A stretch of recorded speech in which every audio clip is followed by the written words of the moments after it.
যারা এই কোরআনকে মেনে চলবে, কোরআনের অনুসরণ যারা করবে, এর আইন কানুনকে মেনে যারা চলবে, ওদের জন্য কোনো ভয় নাই, ওদের জন্য কোনো চিন্তা নাই।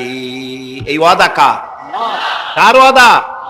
আল্লাহর ওয়াদা কখনো মিছা হয়? কোনো দিন না। আল্লাহ কোনোদিন ওয়াদা ভঙ্গ করেন? কখনো নয়। তিনি বলছেন কোরআন যদি মেনে চলো পৃথিবীতে শান্তি পাইবা।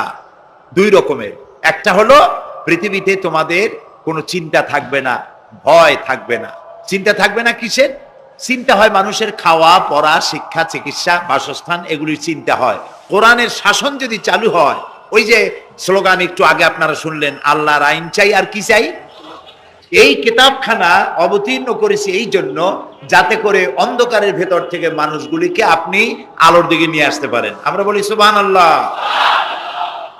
আমাদের জামাত ইসলামী বাংলাদেশের ঢাকা মহানগরীর সেক্রেটারি জনাব রফিকুল ইসলাম খান একটি সুন্দর আয়াত তেলাওয়াত করেছিলেন। ওই একটি আয়াতের উপরে পল্টনে 3 দিন বক্তব্য রেখেছিলাম আমি। 3 দিন একটি আয়াতের উপরে। এই পৃথিবীতে যদি শান্তি চাই এবং আখিরাতে যদি মুক্তি চাই, তাহলে এই একটি আয়াতের ব্যাখ্যা আমাদের জন্য যথেষ্ট হয়ে যেতে পারে। আমরা বলি আলহামদুলিল্লাহ। এই কোরআন আল্লাহ তাআলা পৃথিবীর মানুষকে দিয়ে এটাকে হেফাজতের দায়িত্ব নিয়েছেন। আল্লাহ তাআলা বলেছেন, ইন্না নাহনু নাযালনা যিকরা ওয়া ইন্না লাহু লাহাফিজুন। কোরআন নাজিল করেছি আমি আল্লাহ, আর এর সংরক্ষণের দায়িত্ব আমি আল্লাহ গ্রহণ করেছি। এ কোরআন কার? হেফাজতের দায়িত্ব কার? আল্লাহ তাআলা হেফাজতের দায়িত্ব নিয়েছেন। এবং আল্লাহ তাআলা বলেছেন যে কোরআন মানুষের কাছে বোঝার জন্য আমি আল্লাহ সহজ করেছি। কিন্তু আমাদের কপাল খারাপ, আমাদের এই বাংলাদেশে মসজিদের মধ্যে এক শ্রেণীর লোকেরা এভাবে বলেন যে কোরআন এটা আমরা বুঝবো না, এটা মৌলভী সাহেবদের কাম, মৌলানা সাহেবদের কাম, কোরআন খুব কঠিন, আমরা বুঝবো না, চলো ভাই মুরব্বীরা কি বলে তাই শুনি। এখন আমি জিজ্ঞেস করি, মুরব্বীরা যে কথাটা বলছেন ওটা কি সত্য না মিথ্যা, হক না বাতিল? ওইটা বোঝার জন্যই তো কোরআন বোঝা দরকার, ঠিক কিনা ভাই? সেই জন্য কেউ যদি বলেন যে কোরআন বোঝা মৌলানা মৌলভীদের কাজ, আমাদের কাজ না, এই কথা যিনি বলেন তিনি শয়তানের সব থেকে বড় ওয়াসওয়াসার মধ্যে পড়েছেন। কারণ কোরআন বোঝা কঠিন না সহজ, এর জবাব আল্লাহ তাআলা নিজেই দিয়েছেন। কোরআনে কারিমে আল্লাহ তাআলা বলছেন সূরা কামারের মধ্যে 4 জায়গায় আল্লাহ বলেছেন, কি বলেছেন? আল্লাহ রাব্বুল আলামিন বলেন, ওয়ালাকাদ ইয়াসসারনাল কুরআনা লিযিকরি ফাহাল মিন মুদ্দাকির। আল্লাহ তাআলা বলেন আমি কোরআনে কারিমকে বোঝার জন্য এবং মুখস্থ করার জন্য মানুষের কাছে আমি সহজ করে দিয়েছি। এটা যদি আল্লাহ সহজ না করতেন তাহলে এত বড় কিতাব মুখস্থ করা এটা কি মানুষের জন্য সম্ভব? বলেন সম্ভব?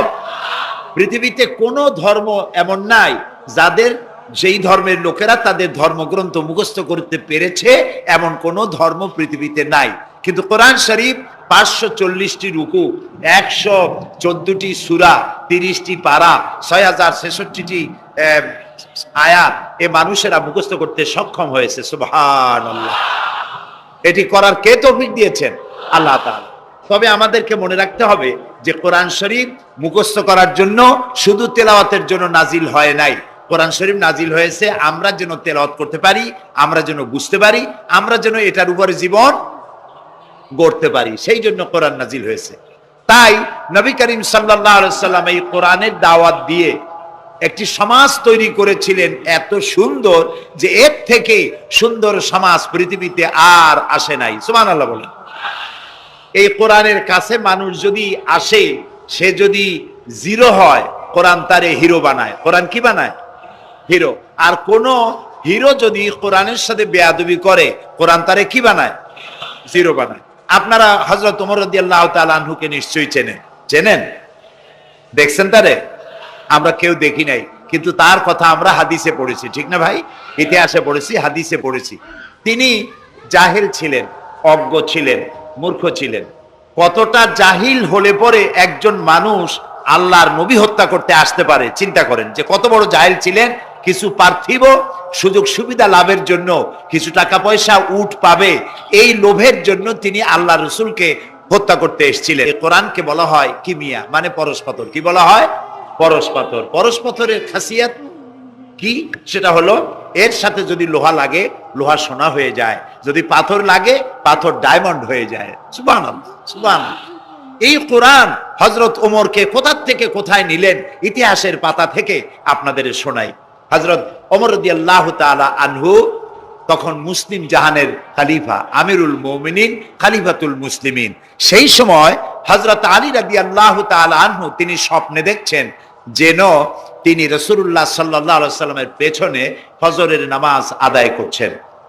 ফজরের নামাজ আদায় করে রাসূলুল্লাহর আদত ছিল এই যে পিছনের দিকে ফিরে বসতেন আর মাসনুন দোয়াগুলি রাসূলুল্লাহ দোয়া পড়তেন। সেই দোয়াগুলি সাহাবীরাও পড়তেন, রাসূলের শেখানো দোয়া। হযরত আলী ওই দোয়াগুলি পড়ে মসজিদ থেকে বেরিয়ে গেছেন। গেটের কাছে গিয়ে দেখেন যে একটা বুড়ি দাঁড়ানো আর হাতে একটা পাত্র ভরা খোরমা। বুড়ি বলছেন, আলী তুমি মসজিদের মধ্যে আবার ঢোকো, এই পাত্র ভরা খোরমাগুলি নিয়ে রাসূলের কাছে গিয়ে বলো যে এটি আমার, আমি একটা বুড়ি মেয়ে লোক, আমার নতুন বাগানের খোরমা, এটা যেন রাসূলুল্লাহ নিজে খান এবং সাহাবায়ে কেরামদের মধ্যে যেন ডিস্ট্রিবিউট করে দেন, তাতে করে আমার বাগানে খোরমায় বরকত হবে। হযরত আলী খোরমার পাত্র নিয়ে ঢুকলেন মসজিদে নববীর মধ্যে। রাসূলুল্লাহকে গিয়ে ঘটনা বললেন। নবী করিম সাল্লাল্লাহু আলাইহি সাল্লাম খোরমার পাত্র হাতে নিয়ে একটা খোরমা হযরত আলীর মুখের মধ্যে দিয়ে দিলেন। হযরত আলী রাসূলের দেওয়া খোরমাটি চিবোচ্ছিলেন। ইত্যাবসারে মসজিদে ফজরের নামাজের আজান হয়ে গেল। আজানে হযরত আলীর ঘুম ভাঙলো, কিন্তু রাসূলের দেওয়া খোরমার স্বাদ হযরত আলীর মুখের মধ্যে তখনও ছিল। হযরত আলী তাড়াতাড়ি করে উযু করলেন, মসজিদে নববীর মধ্যে ঢুকলেন। যে দেখেন ইমামের মুসাল্লায় কে দাঁড়ানো? হযরত ওমর দাঁড়ানো। নামাজ শেষ করে হযরত ওমর পিছনের দিকে ফিরেছেন, মাসনুন দোয়াগুলি পড়ছেন। হযরত আলী দোয়াগুলি পড়ে বেরিয়ে গেছেন সকলের আগে। বেরিয়ে গিয়ে দেখেন গেটে এক বুড়ি দাঁড়ানো, হাতে এক পাত্র খোরমা। বুড়ি বলছেন, আলী এই খোরমাগুলি নিয়ে তুমি ভিতরে আবার ঢোকো, আমিরুল মুমিনিনকে বলো এগুলি আমার নতুন বাগানের খোরমা, তিনি খাবেন আর রাসূলুল্লাহর সাহাবীদের খাওয়াবেন, তাতে করে আমার নতুন বাগানের খোরমায় বরকত হয়ে যাবে। হযরত আলী দেখলেন স্বপ্নে যা দেখলাম তাই সাথে সাথে খেটে গেল। আশ্চর্য কথা, তিনি ভিতরে ঢুকলেন, হযরত ওমরকে পাত্রটা দিয়া ঘটনা শোনালেন। হযরত ওমর পাত্রটা হাতে নিয়ে একটা খোরমা হাত দিয়া উঠাইয়া হযরত আলীর মুখের মধ্যে দিলেন। হযরত আলী খোরমা চিবোচ্ছেন আর এক পর্যায়ে গিয়ে বললেন, ইয়া ওমর জিদনি তামরাতান ওখরা, হে ওমর তুমি আমাকে আর একটা খোরমা দাও, এ তো খুব ভালো জাতের খোরমা, খুব লজিজ, খুব মিষ্টি, তুমি আমাকে আর একটা দাও। যদি আমারে একটার বেশি খোরমা দাও তো খোরমায় কম পড়বে না, পাত্রে যা আছে সবাই পাবে, দাও না আমাকে আর একটা। হযরত ওমর রাদিয়াল্লাহু তাআলা আনহু বলছেন, ইয়া আলী লাউ আন্না রাসূলুল্লাহ সাল্লাল্লাহু আলাইহি ওয়াসাল্লাম যাদাক লাজিদনাক। ও আলী, স্বপ্নের ভিতরে রাসূলুল্লাহ যদি তোমাকে একটার বেশি খোরমা দিতেন, আমিও তোমারে একটার বেশি খোরমা দিতাম। হযরত আলীর চোখ গেছে ছানা বড়া হয়ে। তিনি জিজ্ঞেস করছেন, ইয়া ওমর আহিয়া রুইয়া রাইতাহা আম হিয়া গায়বুন আম ইত্তালাআতা আলাই। হে ওমর, এটা কি তুমি আমার মতো স্বপ্নে দেখেছো না গায়েব থেকে তোমাকে জানানো হলো? তুমি কেমনে বুঝলা যে স্বপ্নের ভিতরে রাসূলুল্লাহ আমাকে একটা খোরমা দিয়েছিলেন? হযরত ওমর বলছেন, ইয়া আলী ওয়াল্লাহি মা হিয়া রুইয়া ওয়ালা গায়ব। হে আলী, এটা স্বপ্ন নয় আর এটা আমাকে গায়েব থেকেও জানানো হয়নি। আসল ব্যাপার কি জানো? ওয়ালাকিন্নাল মুমিনা ইদা আখলাসা কলবাহু ইয়ারা বিনুরিল্লাহ। আসল কথা হলো একজন মানুষ যখন আল্লাহর খাঁটি গোলামে পরিণত হয়ে যায় তখন সে আল্লাহর সাহায্যই দেখতে পায়। এখন দেখুন হযরত ওমর কোথায় ছিলেন আর আল্লাহ তাকে কোথায় এনে দিলেন। রাসূলুল্লাহ বলেছেন, লা নাবিয়্যা বা'দি ওয়ালা রাসূলা, আমার পরে নবীও হবে না, রাসূলও হবে না, কিন্তু আমার পরে যদি কেউ নবী হতেন আল্লাহ তাআলা ওমরকে নবী বানাই দিতেন। সুবহানাল্লাহি বিহামদি। এই হযরত ওমরকে অধপতনের অতল তলদেশ থেকে উঠাইয়া বিশ্বের দরবারে সর্বকালের জন্য পরিচিত করায় দিল যে জিনিস, তার নাম হচ্ছে এই কোরআন। নাম কি? কোরআন। আমরা যদি আমাদের ভাগ্যের পরিবর্তন চাই, আমরা কি ভাগ্যের পরিবর্তন চাই? বলেন চাই? ভাগ্যের যদি পরিবর্তন চাই তাহলে কোরআনের কারিমের কাছে আসতে হবে। কোরআনই পারে আমাদের ভাগ্যকে পরিবর্তন করে দিতে। নবী করিম সাল্লাল্লাহু আলাইহি সাল্লাম বলেছেন, এটা হচ্ছে সেই কোরআন। এই কোরআন নিয়ে যখন আমি জেনেদের সামনে কোরআন তেলাওয়াত করেছি, তখন জেনেরা একথা না বলে পারে নাই, ইন্না সামি'না কুরআনান আজাবা, আমরা একটা আশ্চর্য ধরনের কোরআন শুনেছি। আল্লাহর নবী বলেন, জেনেরা আমার মুখে যখন তেলাওয়াত শুনল, তারা বলল, ইন্না সামি'না কুরআনান আজাবা, আমরা এক আশ্চর্য ধরনের কোরআন শুনেছি। ইয়াহদি ইলার রুশদ ফাআমান্না বিহি, এমন কোরআন শুনলাম যে কোরআন আমাদেরকে সত্যের পথ দেখায়। আর কোরআন যখন শুনলাম, আল্লাহর নবী বলেন, জেনেরা ঈমান আনলো আর তারা পড়ে নিল লা ইলাহা ইল্লাল্লাহু মুহাম্মাদুর রাসূলুল্লাহ। সবাই পড়েন লা ইলাহা ইল্লাল্লাহ, লা ইলাহা, লা ইলাহা, লা ইলাহা ইল্লাল্লাহ, লা ইলাহা ইল্লাল্লাহ,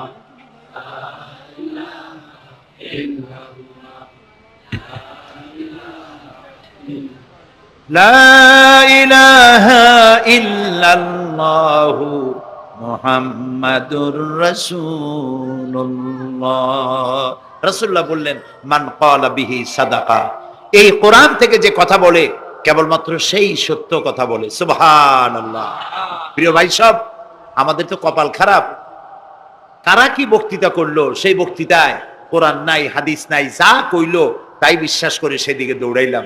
কিন্তু আল্লাহ তাআলার নবী বলছেন, কোরআনের রেফারেন্স দিয়ে যারা কথা বলে ওদের কথাই সত্য কথা। সুবহানাল্লাহ বলবেন না? কারণ আল্লাহ তাআলা বলছেন, ওমান আসদাকু মিনাল্লাহি কিলা ওমান আসদাকু মিনাল্লাহি হাদিসা, আল্লাহর চাইতে সত্যবাদী আর কে হতে পারে? সুতরাং যারাই বক্তৃতার মধ্যে কোরআনের রেফারেন্স দিয়ে কথা বলে তারাই সত্য কথা বলে, বলেছেন মুহাম্মদ রাসূলুল্লাহ সাল্লাল্লাহু আলাইহি ওয়াসাল্লাম। ওয়ামান আমিলা বিহি উজরা, আর কোরআন শরীফ পড়ে যে বুঝে আর আমল করে, আল্লাহ তাদেরকে পুরস্কৃত করবেন ফিদ দুনিয়া ওয়াল আখিরা, দুনিয়াও পুরস্কার দেবেন, আখিরাতেও পুরস্কার দেবেন। দুনিয়া পুরস্কারটা কি দেবেন? আল্লাহ রাব্বুল আলামিন বলেন, দুনিয়ার পুরস্কারটা শোনো, ফামান তাবিয়া হুদায়া ফালা খাউফুন আলাইহিম ওয়ালা হুম ইয়াহজানুন, যারা এই কোরআনকে মেনে চলবে, কোরআনের অনুসরণ যারা করবে, এর আইন কানুনকে মেনে যারা চলবে, ওদের জন্য কোনো ভয় নাই, ওদের জন্য কোনো চিন্তা নাই। এই ওয়াদা কার ওয়াদা? আল্লাহর ওয়াদা কখনো মিছা হয়? কোনোদিন না। আল্লাহ কোনোদিন ওয়াদা ভঙ্গ করেন? কখনো নয়। তিনি বলছেন, কোরআন যদি মেনে চলো পৃথিবীতে শান্তি পাইবা। দুই রকমের, একটা হলো পৃথিবীতে তোমাদের কোনো চিন্তা থাকবে না, ভয় থাকবে না। চিন্তা থাকবে না কিসের? চিন্তা হয় মানুষের খাওয়া পড়া, শিক্ষা, চিকিৎসা, বাসস্থান, এগুলির চিন্তা হয়। কোরআনের শাসন যদি চালু হয়, ওই যে স্লোগান একটু আগে আপনারা শুনলেন, আল্লাহর আইন চাই আর কি চাই? মুখস্থ হয়েছে না এটা? বলেন না কি চাই? সৎলোকের শাসন চাই। এখন আল্লাহর আইন কোনটা? এই যে কোরআন। কোরআনের আইন যদি হয় আর সৎ লোক যদি ক্ষমতায় থাকে আর কোরআনের আইন যদি চালু হয়, চুরি, ডাকাতি, জেনা, ব্যভিচার, হত্যা, ধর্ষণ ওই সমাজে থাকবে না। সুবহানাল্লাহ কোন। এই যে আমাদেরকে আজ এই কোন কোন দেশ আমাদেরকে সন্ত্রাসী বলে, আসলে ওরা হলো সন্ত্রাসের দাদা। আমরা তো সন্ত্রাসী না। এই পৃথিবীতে মুসলমানরাই সব থেকে বেশি শান্তিপ্রিয়। এর চাইতে শান্তিপ্রিয় জাতি পৃথিবীতে আর নাই। সুবহানাল্লাহ বলি, আলহামদুলিল্লাহ বলি। আপনি দেখেন না, এই যে আল্লাহর ঘর যখন নির্মাণ হলো, কে আল্লাহর ঘর নির্মাণ করছিলেন? কন্ত আমাদের জাতির পিতা। কে করেছিলেন? জাতির পিতা কে? এইটা নিয়ে প্যাঁচ লাগাবেন না তো, ভালো করে মনে রাখবেন, এই নিয়ে কোনো পেঁচাপেচি নেই। মুসলমান মিল্লাতের পিতা কে? ইব্রাহিম আলাইহিস সালাম। তিনি আল্লাহর ঘর বানালেন, তিনি রাজমিস্ত্রি হিসেবে কাজ করলেন, আর একজন হেল্পার ছিলেন সাথে, তিনিও পয়গম্বর ছিলেন। কে তিনি? ইসমাঈল আলাইহিস সালাম। বাপ বেটা দুজনে মিলে আল্লাহর ঘর নির্মাণ করে ফেললেন। আর এরপরে তারা দোয়া করলেন, হযরত ইব্রাহিম আলাইহিস সালাম দোয়া করলেন, রব্বি জাল হাদাল বালাদা আমিনান, আয় আল্লাহ তাআলা তুমি এই শহরকে নিরাপত্তার শহর বানাও। নিরাপত্তা হচ্ছে সন্ত্রাসের বিপরীত কথা। আল্লাহ তুমি এই শহরকে নিরাপত্তার শহর বানাও। আল্লাহ কি দোয়া কবুল করছিলেন না করেন নাই? সাথে সাথেই দোয়া করেছে, কবুল করেছেন আল্লাহ তাআলা। আল্লাহ তাআলা বলেছেন, ওমান দাখালাহু কানা আমিনান, যেই প্রবেশ করবে আমার এই পবিত্র শহরে আমি তাকে নিরাপত্তা প্রদান করব। সুবহানাল্লাহ। আজ আমাদেরকে সন্ত্রাসী যারা বলে, তারা দেখুক কোরআনের সব আইন সৌদি আরবিয়ায় নাই। আপনারা বলেন তো, পৃথিবীতে অপরাধ প্রবণতা, করাপশন, ক্রাইম পৃথিবীতে সব থেকে কম হয় কোন দেশে? কোন দেশে? কিন্তু কোরআন শরীফের সবটা আইন সেখানে চালু নাই। কিন্তু কিছু আইন চালু আছে, তাতে এত শান্তি, লক্ষ লক্ষ নারী পুরুষ একসাথে ঘোরাফেরা করে হজের সময় একসাথে মুজদালিফায়। এরকম শামিয়ানা নাই, বিল্ডিং নাই, খোলা মাঠে উন্মুক্ত আকাশের নিচে শুয়ে থাকে, বসে থাকে, হাঁটাচলা করে। ১৫০০ বছরের ইতিহাসে নাই যে কোনো নারী সেখান থেকে লাঞ্ছিতা হয়েছে, অপমানিতা হয়েছে। সুবহানাল্লাহ বলবেন না? এটা কোরআন শরীফ। এটা কি? আল্লাহ তাআলা এখানে বলছেন, আওয়ালাম ইয়ারাও আন্না জাআলনা হারামান আমিনান, তোমরা কি দেখতে পাও না যে আমি এই শহরকে কিভাবে নিরাপত্তার শহর বানিয়েছি? যখন পৃথিবীর চতুর্দিকে মারামারি, কাটাকাটি, হত্যা, ধর্ষণ, ছিনতাই সব চলছে গোটা পৃথিবীতে, তখন আমার হারামের দিকে তাকিয়ে দেখো তো কত নিরাপত্তা আমি প্রদান করেছি। সুবহানাল্লাহ। শান্তিপ্রিয়, পৃথিবীতে মুসলমানদের চাইতে শান্তিপ্রিয় আর কোন জাতি নাই, হতে পারে না। আলহামদুলিল্লাহ বলুন। এখন আল্লাহ তাআলা বলছেন যে ফামান তাবিআ হুদায়া ফালা খাউফুন আলাইহিম ওয়ালা হুম ইয়াহজানুন। প্রিয় ভাই, সব কোরআনের কথা বলতে গেলে রাতের পর রাত লেগে যায়, কারণ এক মহাসমুদ্র। এটা কি মহাসমুদ্র? কোরআন। এই কোরআন আল্লাহ তাআলা আমাদেরকে শুধু তেলাওয়াত করতে পাঠান নাই। আমাদের অভ্যাস হয়েছে যে খালি তেলাওয়াত করি, মুখস্থ করি। দেখেন না, রমজান মাস শেষ হয়ে গেলে পরে বন্ধু বান্ধব, আত্মীয় স্বজন সব এক জায়গায় বসে বসে এক একজন গল্প করে, ভাই আমার পুত্রবধূ 13 খতম, আমার বউ 7 খতম, আমার নাতনি 11 খতম, আর আমি এমনি এমনি খতম হয়ে গেছি। প্রিয় ভাই সব, আপনারা বলেন কোরআন শরীফকে এইভাবে শুধু খতম করার জন্য আসছে? আমি কিন্তু আপনাদের কোরআন শরীফ পড়া বা খতম করা নিষেধ করছি না। আমি উদ্দেশ্য বোঝাতে চাচ্ছি, আল্লাহ তাআলা এই কোরআনের জন্য নাজিল করেন নাই যে আমরা জ্বলবো আর পড়বো আর বুঝবো না। আচ্ছা ভাই, একটা বইয়ের নাম কোন তো পৃথিবীতে? একটা বইয়ের নাম আমাকে শুনান যে বইটা মানুষেরা না বুঝে পড়ে। পারবেন বলতে? পারবেন না। এমনকি আপনার ছোট্ট বাচ্চা কেজি 1, কেজি 2, কেজি 3 তে পড়ে, বা কি জানি করে নার্সারি গ্রুপে পড়ে, তারেও দেখবেন প্রত্যেকটা শব্দ বানান করিয়া অর্থ সহকারে বুঝে পড়ে। বলেন ঠিক কিনা? কিন্তু কপাল পোড়া মুসলমান জাতি একমাত্র মাজলুম কিতাব, আল্লাহর কিতাব কোরআন শরীফ পড়ে, অথচ কিছু বোঝে না। ঠিক কিনা? আমি যদি এখন জিজ্ঞেস করি যে আপনারা কোরআন বুঝে পড়তে পারেন কয়জন, হাত তোলেন। যদি বলি হাত কি কম বেশি উঠবে না কম উঠবে? সেই জন্য হাত উঠাইতে বললাম না। এটা আমাদের জন্য কপাল পোড়ার লক্ষণ। কি পোড়ার লক্ষণ? বিশ্বাস করুন ভাই, কোরআন শরীফ তাবিজ লেখার জন্য আসে নাই, কোরআন শরীফ ঝুলে ঝুলে আপনি পড়বেন এই জন্য আসে নাই। কোরআন আসছে তেলাওয়াত করবেন, বুঝবেন, আমল করবেন। হাদিস শরীফে এসেছে কোন কোন সাহাবীর এক একটা সূরা শেষ করতে বছরের পর বছর চলে যেত। কারণ কি?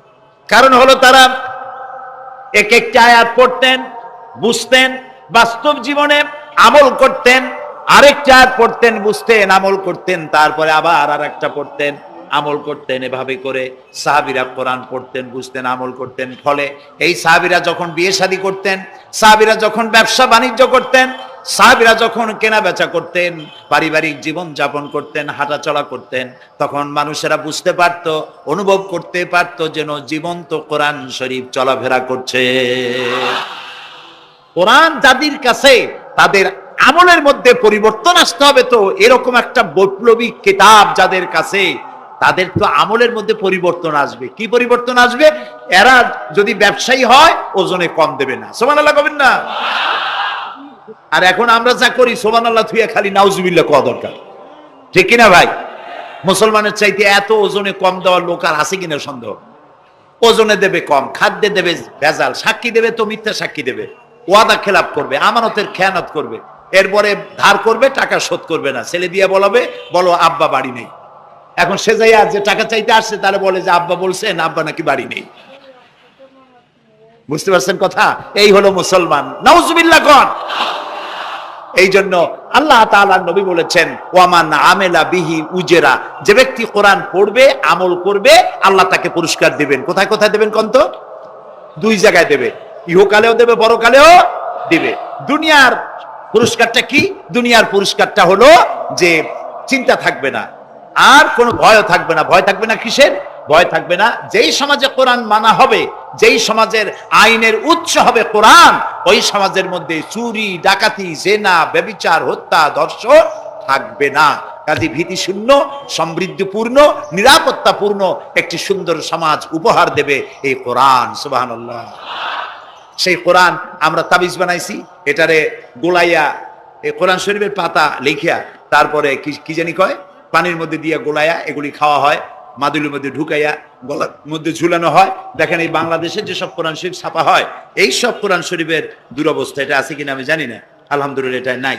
কোন কোন কোরআন শরীফ যে বাংলাদেশে ছাপা হয়, সেগুলিতে লেখা থাকে সূরায়ে মায়েদার নকশা, সূরা ইউসুফের নকশা, সূরায়ে বনি ইসরাইলের নকশা। এই নকশা লিখা গলায় ঝুলাইলে পেটে ব্যথা ভালো হবে, ওই নকশা ঝুলাইলে মেয়ের বিয়ে হবে তাড়াতাড়ি, এই নকশা ঝুলাইলে যে মেয়েকে পছন্দ করো বিয়ে করতে পারবা তাড়াতাড়ি। নাউজুবিল্লাহ কর। নকশার মধ্যে আছে কি? নকশার ভিতরে আছে 1293, 1711, 513 হাবিজ জাবি কতগুলো নাম্বার দিয়া, তারপরে লাল কালি দিয়ে দাগ দিয়ে দিয়ে ধান্দাবাজি করা। এরপরে ওই ধান্দাবাজি তাবিজের কোনায় কোনায় লেখে ইয়া জিব্রাইলো, ইয়া মিকাইলো, ইয়া ইসরাফিলো, ইয়া আজরাইলো। উপরে লেখে ইয়া বদুহ, নিচে লেখে ইয়া বদুহ। আমি একজন তাবিজ লেখককে জিজ্ঞেস করলাম, ভাই ইয়া আজরাইলু ইয়া মিকাইলু তো বুঝলাম, ইয়া বদুহ কি? কয়েছে হুজুর আমি নিজেও বুঝি না বদুহ কি। এই হলো তাবিজ। এই তাবিজ লেখার জন্য আল্লাহ তাআলা কোরআন নাজিল করেন নাই। কথা কি বুঝে আসছে? তাবিজের জন্য আসে নাই, তদবিরের জন্য আসে নাই, শুধু পড়ব এজন্য আসে নাই। কোরআন এসেছে বোঝার জন্য, তেলাওয়াতের জন্য, বোঝার জন্য, কোরআন অনুযায়ী জীবন গড়ার জন্য। আল্লাহর নবী তাই বলেন, ওয়ামান আমেলা বিহি উজরা, কোরআন শরীফ যে পড়বে আর আমল করবে, দুনিয়ায় শান্তি দেওয়া হবে, আখিরাতেও পুরস্কৃত করা হবে। আখিরাতের পুরস্কারটা কি? নবীজি বলেছেন, মান ক্বারাআল কুরআনা ফাস্তাযহারাহু ফাহাল্লা হালালাহু ওয়া হাররামা হারামাহু আদখালাহুল্লাহুল জান্নাহ ওয়া শাফাআহু ফি আশরাতিন মিন আহলি বাইতিহি কুল্লুহুম কাদ ওয়াজাবাত লাহুন নার। সাদাকান নবী সাল্লাল্লাহু আলাইহি ওয়াসাল্লাম। নবী করিম সাল্লাল্লাহু আলাইহি ওয়াসাল্লাম বলেছেন, যে ব্যক্তি কোরআন পড়লো, বুঝলো, আর কোরআনের হালালকে হালাল জেনে চললো, হারাম থেকে বিরত থাকলো, আর কোরআনের আইনকে প্রতিষ্ঠিত করার আন্দোলনে শরীক হলো, সুবহানাল্লাহ গণ, এরকম লোককে আল্লাহ তাআলা কিয়ামতের দিন জান্নাত দান করবেন। সুবহানাল্লাহ। ওয়ামান আমেলা বিহি উজরা ওয়ামান হাকামা বিহি আদালা, এ কোরআন শরীফ দিয়ে যে বিচার করবে, আল্লাহ তাআলা বলছেন সেই করবে কেবলমাত্র জাস্টিস, জাস্টিস, ইনসাফ কায়েম করতে পারবে, যে কোরআন দিয়ে বিচার ফয়সালা করবে। আমাদের দেশে এই যে কোর্ট কাছারি আদালত আছে, এই কোর্ট কাছারি আদালতগুলি কোরআন দিয়ে যদি বিচার করতেন, সেটা ইনসাফ হতো। যেহেতু ইনসাফ, আল্লাহর চাইতে ইনসাফগার আর কেউ নাই। আছে কি বলেন? নাই। এখানে ধরুন একজন মানুষ যদি একজনের একটা ঠ্যাং ভাঙ্গে ফেলাই দিল, তাহলে বিচার কি হবে? ব্রিটিশ ল যেটা আছে, বাংলাদেশ পেনাল কোড যেটা আছে, এই পেনাল কোডে বলা হবে যে সলিমউদ্দিন ঠ্যাং ভাঙছে বসিরউদ্দিন, যে ভাঙছে তার জন্য শাস্তি এই হবে 6 মাসের জেল, 2000 টাকা জরিমানা করে দিবে। এখন আপনি বলেন, বিচার মাপে কি দিয়া? ইনসাফের প্রতীক কি? ইনসাফের প্রতীক দাড়িপাল্লা। এই দাড়িপাল্লায় এখন আপনি ওজন দেন ইনসাফ। ঠ্যাং ভাঙছে কার? সলিমউদ্দিন, তার ভাঙ্গা ঠ্যাং এক পাশে থন, এক পাল্লা। আর বসিরউদ্দিন ভাঙছে ঠ্যাং, সেই কারণে তার 2000 টাকা জরিমানা আর 6 মাসের জেল আর এক পাল্লায় রাখেন। এবার দাড়ি ধরে টান দেন, সমান হবে? যদি 50,000 টাকা জরিমানা হয় আর 6 বছরের জেল হয়, তাও কি সমান হবে? হবে না। সমান হবে কি হলে? সমান হবে ওই সলিমউদ্দিন ভাঙ্গা ঠ্যাং এক পাল্লায় দাও, আর যে ভাঙছে তার নাম কি? বসিরউদ্দিন। সলিমউদ্দিন, বসিরউদ্দিন কেউ যদি থাকেন রাগ করবেন না, আমি একটা দৃষ্টান্ত দিচ্ছি। এখন ওই বসিরউদ্দিন ভাঙ্গা তারও একটা ঠ্যাং ভাঙ্গিয়া যদি এই পাল্লায় রাখেন, এখন যদি টান দেন তাহলে সমান হবে কিনা বলুন? এটা হচ্ছে কোরআন। এই কোরআন বলছে পায়ের বদলে পা, হাতের বদলে হাত, নাকের বদলে নাক, চোখের বদলে চোখ, জানের বদলে জান। সুবহানাল্লাহ। এটা ইনসাফ। এই ইনসাফ হচ্ছে কোরআনের দেওয়া ইনসাফ। সুতরাং আল্লাহ তাআলা নবী বলছেন ওমান হাকামা বিহি আদালা, যে ব্যক্তি এই কোরআন দিয়ে বিচার ফয়সালা করবে, যে ব্যক্তি, যে পরিবার, যে সমাজ, তারা ইনসাফ কায়েম করতে পারবে। যেহেতু আল্লাহর চাইতে ইনসাফগার পৃথিবীতে আর কেউ নাই, আকাশেও নাই, জমিনেও নাই। রাসূলুল্লাহ বলছেন ওয়ামান দা ইলা ইলাইহি হুদিয়া ইলা সিরাতিল মুস্তাকিম, যে ব্যক্তি কোরআনের দিকে মানুষকে দাওয়াত দেয়, সেই একটি সহজ সরল রাস্তার দিকে দাওয়াত দেয়, যে রাস্তার শুরু পৃথিবী থেকে আর রাস্তার শেষ জান্নাতুল ফেরদাউসে গিয়া। সুবহানাল্লাহ। এটা হচ্ছে সেই কোরআন।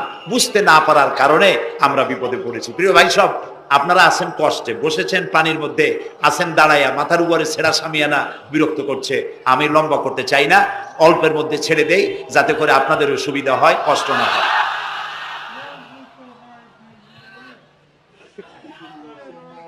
আমি না, তবুও আমি খুব লম্বা করব না, অল্পতে আমরা যাতে বুঝতে পারি এরকম একটু কথা আমি বলতে চাই, একটু বলি, এবং সেইটা বলবো, হ্যাঁ সেইটাই বলবো যেটা আপনারা শুনতে চান, সেইটাই বলবো যেটা শুরু করেছিলেন আমাদের রফিকুল ইসলাম খান ভাই, মহানগরীর সেক্রেটারি জনাব রফিকুল ইসলাম খান।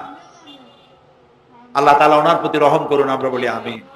এবং আমার বক্তৃতার পরে আমরা আমাদের সম্মানিত অ্যাসিস্ট্যান্ট সেক্রেটারি জেনারেলের কিছু কথা আমরা শুনবো ইনশাআল্লাহ। তো আমি ওই আয়াতটা দিয়েই কথা বলি। আল্লাহ তাআলা বলছেন ইয়া আইয়ুহাল্লাযীনা আমানু হাল আদুল্লুকুম আলা তিজারাতিন তুনজিকুম মিন আযাবিন আলীম تؤمنون بالله ورسوله وتجاهدون في سبيل الله بأموالكم وأنفسكم ذلكم خير لكم إن كنتم تعلمون। হে বিশ্বাসীরা, তোমরা যারা ঈমান এনেছো শোনো, হাল আদুল্লুকুম আলা তিজারাতিন, আমি কি তোমাদেরকে এমন একটি ব্যবসার কথা বলবো না যে ব্যবসায় তোমাদেরকে জাহান্নামের কঠিন শাস্তি থেকে তোমাদেরকে রক্ষা করবে? এমন একটি ব্যবসার কথা বলবো না? তার মানে অবশ্যই এরকম একটা ব্যবসার কথা আমি তোমাদের বলবো যে ব্যবসা তোমাদেরকে জাহান্নামের কঠিন শাস্তি থেকে বাঁচায় দেবে। সুবহানাল্লাহ বলি। জাহান্নাম থেকে বাঁচাবার জন্য ব্যবসা শিখাচ্ছেন কে? আল্লাহ। এবার দেখেন, ব্যবসা এটা করলে লাভও আছে, নোকসানও আছে, ঠিক না? বলেন আছে কিনা? লস এন্ড প্রফিট এর মধ্যে থাকবেই। কিন্তু আল্লাহ রাব্বুল আলামিন বলেন আমার সঙ্গে যে ব্যবসা করবে ওই ব্যবসাটা হচ্ছে তিজারাতান লান তাবুর। আমার সাথে যে ব্যবসাটা করবা এই ব্যবসায় কোনো নোকসান নাই, শুধু লাভ লাভ আর লাভ। কে বলতেছেন এরকম একটা ব্যবসা করবেন? আমি জানি আমরা লাভের ব্যাপারে খুব আছি, নোকসানে আমরা কেউ নাই। মানুষ লেখাপড়া জানুক আর না জানুক, লাভ যেখানে সেখানে মানুষ ছাপ দেয় তাড়াতাড়ি। ওই যে বলে না যে এই হিসাব না জানলে কি হবে, কম দিলে টের পায়। আমরা লাভ খুব ভালোই বুঝি, এই জন্য এটা কোরআনও নয় হাদিসও নয়, একটি রূপক কথা। এক ব্যবসায়ী নেকে কিয়ামতের দিন হাজির করা হবে, ফেরেশতা তাকে বলবে যে আল্লাহর বান্দা, তোমার পাপ আর পুণ্য, ন্যাক আর বদ এই দুটি সমান সমান হয়ে গেছে, 50-50, এখন কোন জায়গায় যাবা? কও বেহেশতে যাবা না দোজখে যাবা? ব্যবসায়ী লোকটা কিছু জানে না, সে কয় যে ফেরেশতা ভাই, আমি তো দোজখও চিনি না বেহেশতও চিনি না, সারা জীবন ব্যবসা করছি, যে জায়গায় গেলে আমার 2 টাকা লাভ হয় ওইখানে আমার পাঠাবো। মানুষ লাভ খুব ভালো বোঝে এবং লাভের দিকে মানুষ ঝোঁকে বেশি। এই জন্য আল্লাহ তাআলা বলছেন হাল আদুল্লুকুম আলা তিজারাতিন তুনজিকুম মিন আযাবিন আলিম, যেটা লাভ আর লাভ। আমার সাথে ব্যবসা করো, শুধু লাভ হবে। তো এই ব্যবসার মধ্যে পুঁজি হলো 3টা। ব্যবসার মধ্যে পুঁজি কয়টা? 3টা।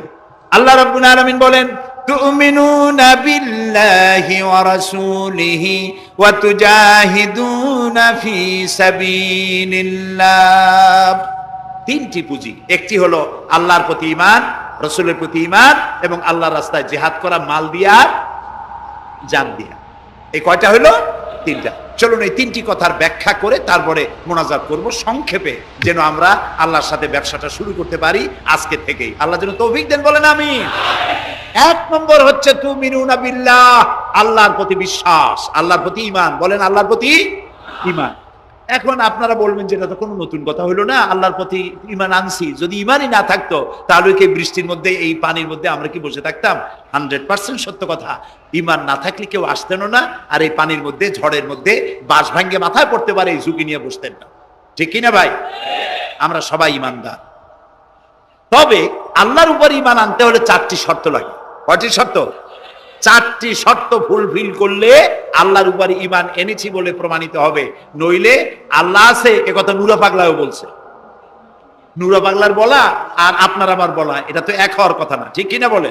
তা আল্লাহর উপর ঈমান আনতে হলে শর্ত কয়টা? 4টে। 1 নম্বরের শর্ত হলো আল্লাহর জাত সম্পর্কে স্বীকার করে নেওয়া, আল্লাহর অস্তিত্ব, আল্লাহ আছেন এটা মেনে নেওয়া। তো আল্লাহ আছেন এ ব্যাপারে আমাদের কোনো দ্বিমত নেই, ঠিক না? এবং কোরআনে কারীমের ছোট্ট একটি সূরায় আল্লাহ তাআলা তার নিজের জাত সম্পর্কে এভাবে বলেছেন, কুল হুয়াল্লাহু আহাদ। আমরা জানি না এই সূরা? পড়েন, কুল হুয়াল্লাহু আহাদ আল্লাহুস সামাদ লাম ইয়ালিদ ওয়া লাম ইউলাদ ওয়া লাম ইয়াকুল লাহু কুফুয়ান আহাদ। আল্লাহ তাআলা বলেন, বলো হে নবী আপনি বলুন, আল্লাহ এক এবং একক, তিনি কারো মুখাপেক্ষী নন, তিনি কাউকে জন্ম দেন নাই, তাকেও কেউ জন্ম দেয় নাই, দুনিয়া এই আকাশে এবং জমিনে তার সমকক্ষ কেউ নাই। তিনি এক, তিনি একক, তিনি ছিলেন, তিনি আছেন এবং তিনি থাকবেন। লাইসা কামিসলিহি শাইউন, তার মতো কেউ নাই। তবে প্রশ্ন ওঠে আল্লাহ আছেন কোথায়? এরকম একটা প্রশ্ন করা যেতে পারে, আল্লাহ কোথায় আছেন? বলতে পারবেন কোথায় আছে? এটি নিয়ে বিভ্রান্তি আছে মানুষের মধ্যে। কেউ বলেন আল্লাহ সদা সর্বত্র বিরাজিত, সব জায়গায় তিনি আছেন। এই কথাটি সত্য নয়। আল্লাহর যদি সব জায়গায় থাকা লাগে তাহলে পৃথিবীর মধ্যে ভালো জায়গাও আছে, খারাপ জায়গাও আছে। আছে না খারাপ জায়গা? আমি সেসব জায়গার নাম নিলাম না, আপনারা বুঝে নেন। তাহলে আল্লাহ সব জায়গায় থাকলে এই কথা যদি সত্য হয় তাহলে এটি অত্যন্ত বেয়াদবিমূলক কথা, এ কথা ঠিক না। আল্লাহ আছেন কোথায়? আল্লাহ নিজেই বলছেন তিনি কোথায় আছেন। কোরআনে কারীমে রব্বুল আলামিন তিনি কোথায় আছেন একথা তিনি নিজেই বলে দিয়েছেন, আর রহমানু আলাল আরশিস তাওয়া, আল্লাহ তাআলা আরশের উপরে আছেন, সুবহানাল্লাহি ওয়া বিহামদিহি। এবং প্রত্যেক রাত্রে তিনি শেষ রাত্রে প্রথম আকাশে আসেন, নবী করিম সাল্লাল্লাহু আলাইহি সাল্লাম বলেছেন। প্রিয় ভাই সব, তো আল্লাহ তাআলা সদা সর্বত্র বিরাজমান যে কথাটা বলা হয় এটা আক্ষরিক অর্থে ওরকম না, এটা ব্যাখ্যা সাপেক্ষে কথা। আল্লাহ সদা সর্বত্র সব জায়গা সম্পর্কে ওয়াকিফাল, তিনি সব জানেন, সব দেখেন। তিনি সামিউন, তিনি বাসিরুন, তিনি দেখতে পান, তিনি শুনতে পান।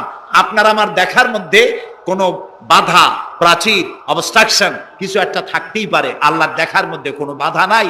অন্ধকার রাতেও দেখেন, কুয়াশাচ্ছন্ন হলেও দেখেন, মেঘের মধ্যেও দেখেন, তার দেখায় কোনো বাধা নাই, তার শোনায় কোনো বাধা নাই। এমন কি মহাসাগরের অতল তলদেশে ছোট্ট পাথরের গায়ে লাগানো একটি ছোট্ট পোকা, যাকে মাইক্রোস্কোপ যন্ত্র থাক ছাড়া দেখা যায় না, এমন ছোট্ট সূক্ষ্ম একটি পোকাও যদি, ক্ষুদ্রাতি ক্ষুদ্র একটি পোকাও যদি পেটের জ্বালায় অথবা ক্ষুধার জ্বালায় চিৎকার মারে, কেউ শুনতে পায় না। আরশের মালিক আল্লাহ রব্বুল আলামিন তা শুনতে পান। এ হচ্ছে আল্লাহ, তিনি সব শুনতে পান, সব দেখতে পান। তার জাত সম্পর্কে স্বীকার করে নেওয়া, মেনে নেওয়া, তিনি আছেন, তার শক্তি সহকারে তাকে মানা। আমরা যে কোনো জিনিস বিশ্বাস করি তার শক্তি সহকারে বিশ্বাস করি। বাতাসকে বিশ্বাস করি, প্রচন্ড বেগে বয়ে গেলে আমাদের মাথার উপরে যা আছে ভেঙে চুরে সব শেষ করি ভালো, এভাবে বিশ্বাস করি। পানিকে বিশ্বাস করি, সে চুবায়ে মারতে পারে, ডুবায়ে মারতে পারে, পানি চুবানো ভিজানো এ শক্তি পানির আছে। আমরা আগুনকে বিশ্বাস করি, জ্বালিয়ে পুড়িয়ে ছাই করে দিতে পারে, এভাবে আগুনের শক্তি সহকারে বিশ্বাস করি। সাপকে বিশ্বাস করি, বাঘকে বিশ্বাস করি, দংশন করলে, থাবা মারলে কাম সারা। পয়জনকে বিশ্বাস করি, খাইলে পরে মরে যেতে পারি, শক্তি সহকারে বিশ্বাস করি, ঠিক না? এখন আল্লাহরে বিশ্বাস করি, এই কথা শুধু বললেই হবে না, আল্লাহকে বিশ্বাস করতে হবে তার গুণ সহকারে। সেই জন্য 4টি শর্তের 1 নম্বর শর্ত হলো আল্লাহর অস্তিত্বকে মানা। 2 নম্বরের শর্ত হচ্ছে আল্লাহর গুণাবলীকে স্বীকার করা, মেনে নেওয়া। আল্লাহর গুণাবলী কি? কোরআন শরীফে আল্লাহর অনেকগুলি নাম আছে। আল্লাহ এ হচ্ছে ইসমে জাত। আল্লাহ এটা কি?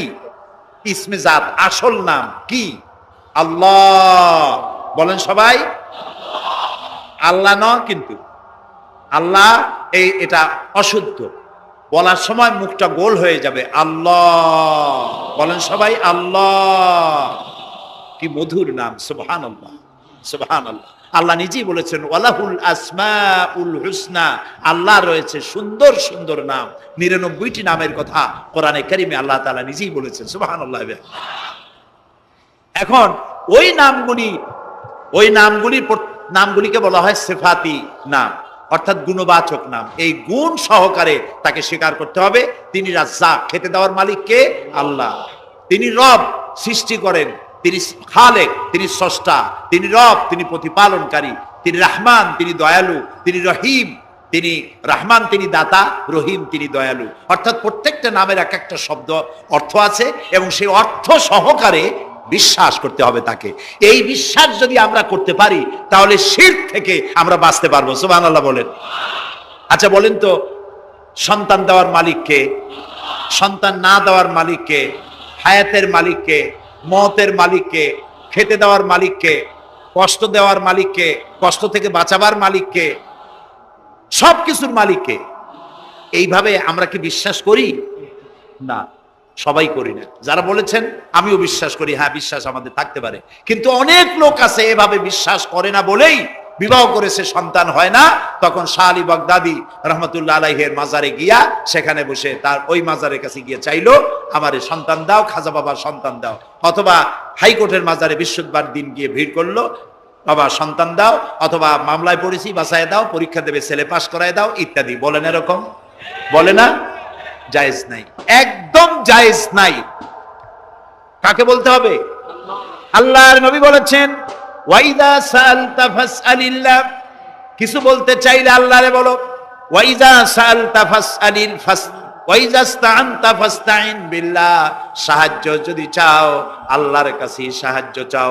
আমরা সূরা ফাতিহার ভিতরে প্রত্যেক নামাজের প্রতি রাকাতি বলি ইয়্যাকা না'বুদু ওয়া ইয়্যাকা নাস্তাঈন। আল্লাহ তাআলা একমাত্র তোমার ইবাদত করি আর একমাত্র তোমারই কাছে সাহায্য কামনা করি। হযরত ইব্রাহিম আলাইহিস সালাম আমাদের জাতির পিতা। একটু আগে আমরা বলছি না সবাই, ইব্রাহিম আলাইহিস সালামকে আগুনে, এটারে এদিক ফিরিয়ে দিল কে? ইব্রাহিম আলাইহিস সালামকে আগুনে যখন ফেলে দেওয়া হচ্ছিল তখন হযরত জিবরাইল এসে বলছিলেন আমার কাছে সাহায্য চাও ইব্রাহিম, আমি তোমারে আগুন দিয়ে বাঁচায় দেব। এই যে ইব্রাহিম আলাইহিস সালামের কাছে তাকে সাহায্য দেওয়ার জন্য বলা হলো, এই যে কি ঘোরাঘুরি করে, এই মাইকের হর্ন ঘুরান কেন? যেমন ছিল ওইদিকে দিয়ে দেন, আমারে শোনায় তো লাভ নাই। প্রিয় ভাই সব, ইব্রাহিম আলাইহিস সালামকে জিবরাইল বললেন আমার কাছে সাহায্য চাও। ইব্রাহিম আলাইহিস সালাম সাহায্য চাইছিলেন? বলেন চাইছিলেন? হযরত ইব্রাহিম বলেছেন জিবরাইল আমি কেন সাহায্য চাইব তোমার কাছে?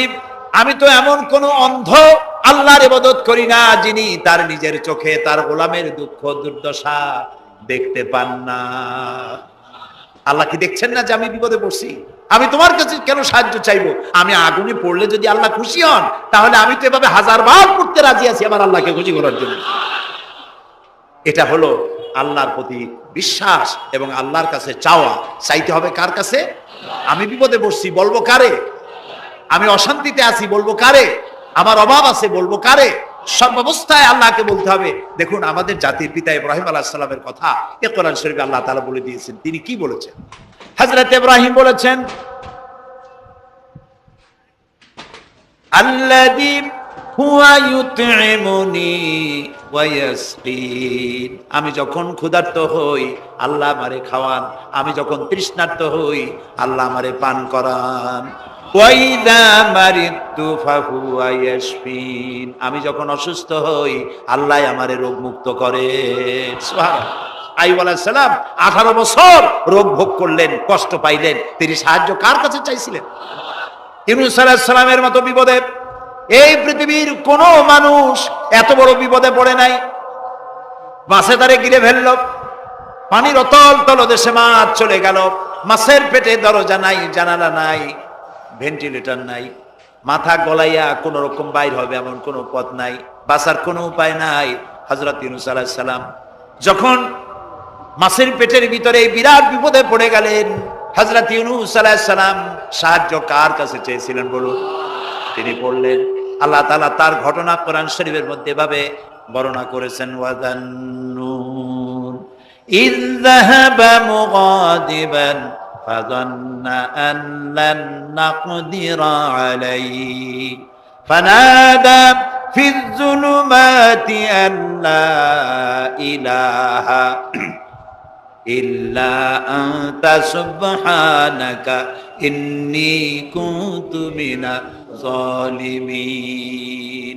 আল্লাহ শোনাচ্ছেন, ও পৃথিবীর মানুষেরা শোনো, ইউনূসকে যখন মাছে গিলে ফেললো, সে তখন ত্রিবিধ ফানাদা ফিয যুলুমাত জমায় কাসির, ত্রিবিধ অন্ধকারের ভেতর থেকে তিনি চিৎকার মারলেন। রাতের অন্ধকার, মাছের পেটের অন্ধকার, পানির অন্ধকার, এই ত্রিবিধ অন্ধকারের মধ্য থেকে ইউনূস আলাইহিস সালাম চিৎকার মারলেন, লা ইলাহা ইল্লা আনতা, আয় আল্লাহ তুমি ছাড়া কোনো ইলাহা নাই, সুবহানাকা আমি তোমার প্রশংসা করছি। আয় আল্লাহ তাআলা আমি আমার নফসের উপরে জুলম করেছি, আমার উপরে আমি জুলম করেছি। আল্লাহ তাআলা এই চিৎকার শুনেছিলেন, শুনেছেন? হযরত ইউনূস আলাইহিস সালাম মাছের পেটের ভিতরে বসে যেই চিৎকার মেরেছিলেন কেউ শুনতে পায় নাই, পানির ভিতরে কেউ শোনে নাই, জমিনে কেউ শোনে নাই, অন্তরিক্ষেও কেউ শুনতে পায় নাই। আল্লাহ রাব্বুল আলামিন বলেন, আমি আরশের মালিক ইউনূসের চিৎকার আমি শুনেছি, শুধু শুনি নাই, জবাবও দিয়ে দিয়েছি। ফাস্তাজাবনা লাহু ওয়া নাজ্জাইনাহু মিনাল গাম্মি ওয়া কাযালিকা নুজিল মুমিনিন। আমি ইউনূসের ডাকের সাড়া দিয়া দিলাম, বিপদ থেকে বাঁচাই দিলাম। মাছের পেটের ভিতরে যন্ত্রণা শুরু হয়ে গেল, মাছ দেখলো বমি না করলে আর বাঁচবো না এমন অবস্থা মাছের হয়ে গেল। মাছ পেটের ব্যথার জ্বালায় বেশি উঠলো, কেনারায় চলে গেল। ইউনূস আলাইহিস সালামকে বমি করে ফেলে দিল, মাছও বাঁচলো, ইউনূস আলাইহিস সালামও বাঁচলেন। আল্লাহ তাআলা বলেন, শুধু ইউনূস রে নয়, ওয়া কাযালিকা নুজিল মুমিনিন, আমার মুমিন বান্দারা যদি বিপদে পড়ে, এরকম বিপদে যদি পড়ে যায় আর আমারে যদি ডাকে, আমি আল্লাহ রব্বুল আলামিন এই বিপদ থেকে, যত বড় বিপদ হোক, আমি আল্লাহ বাঁচায়ে দেব। আল্লাহ বিপদ থেকে বাঁচাবেন, আর আমি মুসলমান বিপদে পড়েছি, মাজারে গিয়া চাইলাম, নাউযুবিল্লাহ। বিশ্বাস করুন ভাই, বিশ্বাস করুন, কবরের ভিতরে যিনি শুয়ে আছেন, যত বড় পীর হোক, যত বড় খাজা বাবা হোক, আপনাকে সাহায্য তিনি করতে পারবেন না, পারবেন না, পারবেন না। একটু কমন সেন্সের কাছে অ্যাপিল করি, সাধারণ বিবেকের কাছে আপনাদের, যারা এই যে দেখুন হযরত শাহজালাল রহমতুল্লাহ আলাইহি সিলেটে শুয়ে আছেন, বলুন তো তার মাতৃভাষা কি? আরবি। তিনি ইয়েমেন থেকে এসেছিলেন। বাগেরহাটে শুয়ে আছেন হযরতে খান জাহান আলী রহমতুল্লাহ আলাইহি, তার মাতৃভাষা ছিল আরবি। হযরতে খাজা মঈনুদ্দিন চিশতি রহমতুল্লাহ আলাইহি শুয়ে আছেন আজমিরে, তার মাতৃভাষা আরবি। আমরা বাংলাদেশ থেকে, এই দেশ থেকে কোনো লোক গেল সিলেটে, গেল বাগেরহাটে অথবা বাগদাদে চলে গেল, এইসব বড় বড় আল্লাহর ওলিদের মাজারে গিয়ে বাংলা ভাষায় বলল, বাবা আমি তো বিপদে পড়ে আসছি, নির্বাচনে দাঁড়াইছি, আমি যেন জিততে পারি। অথবা দেখেন না, মাজার দিয়ে শুরু করে সবাই। অথবা যাই বললো যে আমার বিয়ে করেছি 15 বছর, বাচ্চা হয় না, আমার একটা বাচ্চা। অথবা মামলায় পড়েছি, আমার একটু জিতে এত, ব্যবসা করি এত টাকা লস দিতে দিতে শেষ হয়ে গেছি। বাবা আপনি বললেন কোন ভাষায়? শাহজালাল খুব বুঝলেন, বড় পীর সাহেব খুব বুঝছেন। তাহলে আপনার 1 নম্বর ফায়ার মিস হয়ে গেল, মিস ফায়ার। আচ্ছা, 2 নম্বর কথা হলো, যার কাছে আপনি চাইলেন তিনি ওখানে ঘুমন্ত আছেন না চেতনা আছেন, এ ব্যাপারে আপনার কোনো গ্যারান্টি আছে, নিশ্চয়তা আছে? আপনি যখন দোয়া করতেছিলেন তখন উনি চেতনা না ঘুমে? যদি ঘুমায় থাকেন তাহলে 2 নম্বর মিস ফায়ার। আপনি যা চিল্লাইলেন উনি কিছুই শুনল না। 3 নম্বরে, কবরে যে শাহজালাল রহমতুল্লাহ আলাইহি অথবা মঈনুদ্দিন চিশতি রহমতুল্লাহ আলাইহি, আল্লাহর ওলিরা, যত বড় বড় ওলি আল্লাহ আছেন, যার কাছে আপনি বিশ্বাস করেন ওলি হিসেবে, উনি যে কবরে আছেন তার নিশ্চয়তা কোথায়? কবরে তো নাও থাকতে পারে, কারণ আল্লাহ তাআলার দুইটা জায়গা আছে করা। বিদেহী আত্মা, এই দেহ থেকে আত্মা যখন সরে যায়, আল্লাহ যখন নিয়ে যান, দেহটার তো কোনো দাম নাই, এটা হচ্ছে নশ্বর, আত্মা হচ্ছে অবিনশ্বর। এই দেহটা মাটির সাথে পচে যাবে, গলে যাবে, কোরআন শরীফে বহুবার বলা হয়েছে। তো আল্লাহ তাআলার দুইটা মেহমানখানা আছে, একটা হলো সিজ্জিন, আর একটা নাম বলেন ইল্লিন। দুইটা মেহমানখানা। যেমন এই পৃথিবীতেও মেহমানখানা দুই রকম হয়। সরকারের দুই রকম মেহমানখানা। চোর, ডাকাত, খুনি, বদমাস এগুলি যদি গ্রেফতার হয় তাহলে ওরা খাবে কি? ওদের তো শ্বশুর বাড়ি দিয়ে অথবা বাপের বাড়ি দিয়ে ভাত খাবার দেওয়া হবে না, গভর্নমেন্টের মেহমান হয়ে গেছে। কাজী এদের জন্য মেহমানখানা গভর্নমেন্টের একটা আছে, সরকারি মেহমানখানা। ওইটা কোনটা কোন তো? ও, তাও আপনারা চেনেন। আরেকটা মেহমানখানা হচ্ছে ভিআইপিদের জন্য, যারা ভেরি ইম্পর্টেন্ট পার্সন অথবা ভেরি ভেরি ইম্পর্টেন্ট পার্সন যারা, তাদের জন্য, অর্থাৎ প্রেসিডেন্ট, প্রধানমন্ত্রী, মন্ত্রী, এমপি, সচিব, ওনারা যখন বাংলাদেশের কোনো জায়গায় বেড়াতে যান তখন সরকারি মেহমানখানা ওনাদের জন্য থাকে। ওইটার নাম কি? সার্কিট হাউস, ডাক বাংলা ইত্যাদি, রেস্ট হাউস, এগুলি তার জন্য থাকে। তো পৃথিবীর মানুষের জন্য শ্রেণীভেদে যদি এ ধরনের মেহমানখানা থাকে, তো যারা নাকি দুনিয়া থেকে মারা যাবে ওদের জন্য আল্লাহর মেহমানখানা থাকতে নাই? আছে। এবং সেটা আগেই বলেছি, যারা জাহান্নামে যাবে ওদেরকে রাখা হবে সিজ্জিন নামক একটা মেহমানখানা আছে, ওখানে তারা থাকবে। আর যাদেরকে আল্লাহ জান্নাতে নিবেন, তো বিচারের আগে তো জান্নাতে নিবেন না, তাদেরকে ইল্লিন নামক সার্কিট হাউস জাতীয়, এই জাতীয় একটা ভালো জায়গায় আল্লাহ তাআলা তাদের রাখবেন। তাহলে আপনি যে কবরের কাছে যায় চাইলেন, হয় ঘুমায় আছে, আপনার ভাষা বুঝলো না, আর কবরে থাকলেও ঘুমে আছে নাকি তাও আপনি জানেন না, আর কবরে নাই এটাও হতে পারে যে আল্লাহ তাআলা অন্য কোথাও তাকে নিয়ে রেখেছেন। কাজেই তিনটা জিনিসই, আপনার পথের ভাড়া নষ্ট, পরিশ্রম নষ্ট, আর তিনটা ফায়ার করছিলেন, তিনটা ফায়ার মিস হয়ে গেল। তাহলে হবে এমন সত্তার কাছে, কোন পীর নয়, বুজুর্গ নয়, খাজা বাবা নয়, চাইতে হবে এমন সত্তার কাছে যিনি কখনো ঘুমান না, যিনি বাংলাও বোঝেন, ইংরেজিও বোঝেন, আরবিও বোঝে, উর্দুও বোঝে, সকল ভাষা যিনি সৃষ্টি করেছেন, সেরকম কেউ কি আছেন? আছেন? কি নাম তা? এক আঙ্গুল আকাশের দিকে উঁচু করে বলেন, নাম কি? আরো জোরে বলেন, আবারও বলেন, সুবহানাল্লাহ, আলহামদুলিল্লাহ। এই জন্য নবী করিম সাল্লাল্লাহু আলাইহি ওয়াসাল্লাম বলছেন, ওয়াইজা সাআলতা ফাসআলিল্লাহ, কিছু বলতে হলে আল্লাহরে বলো। ওয়াইজা ইসতাআনতা, সুয়াল করলে আল্লাহরে বলো। ওয়াইজা ইসতাআনতা ফাসতাইন বিল্লাহ, আর যদি সাহায্যের প্রয়োজন হয় কোনো ব্যাপারে, যে কোনো ব্যাপারে সাহায্যের প্রয়োজন, আল্লাহর কাছে চাও। আমাদের অবস্থা হলো এই যে ইমাম তো দুর্বল, বিপদে পড়লেই দৌড় দেয় মাজারের দিকে। মুসলমানের সম্পর্ক মাজারের সাথে হবে না, সম্পর্ক হবে মসজিদের সাথে।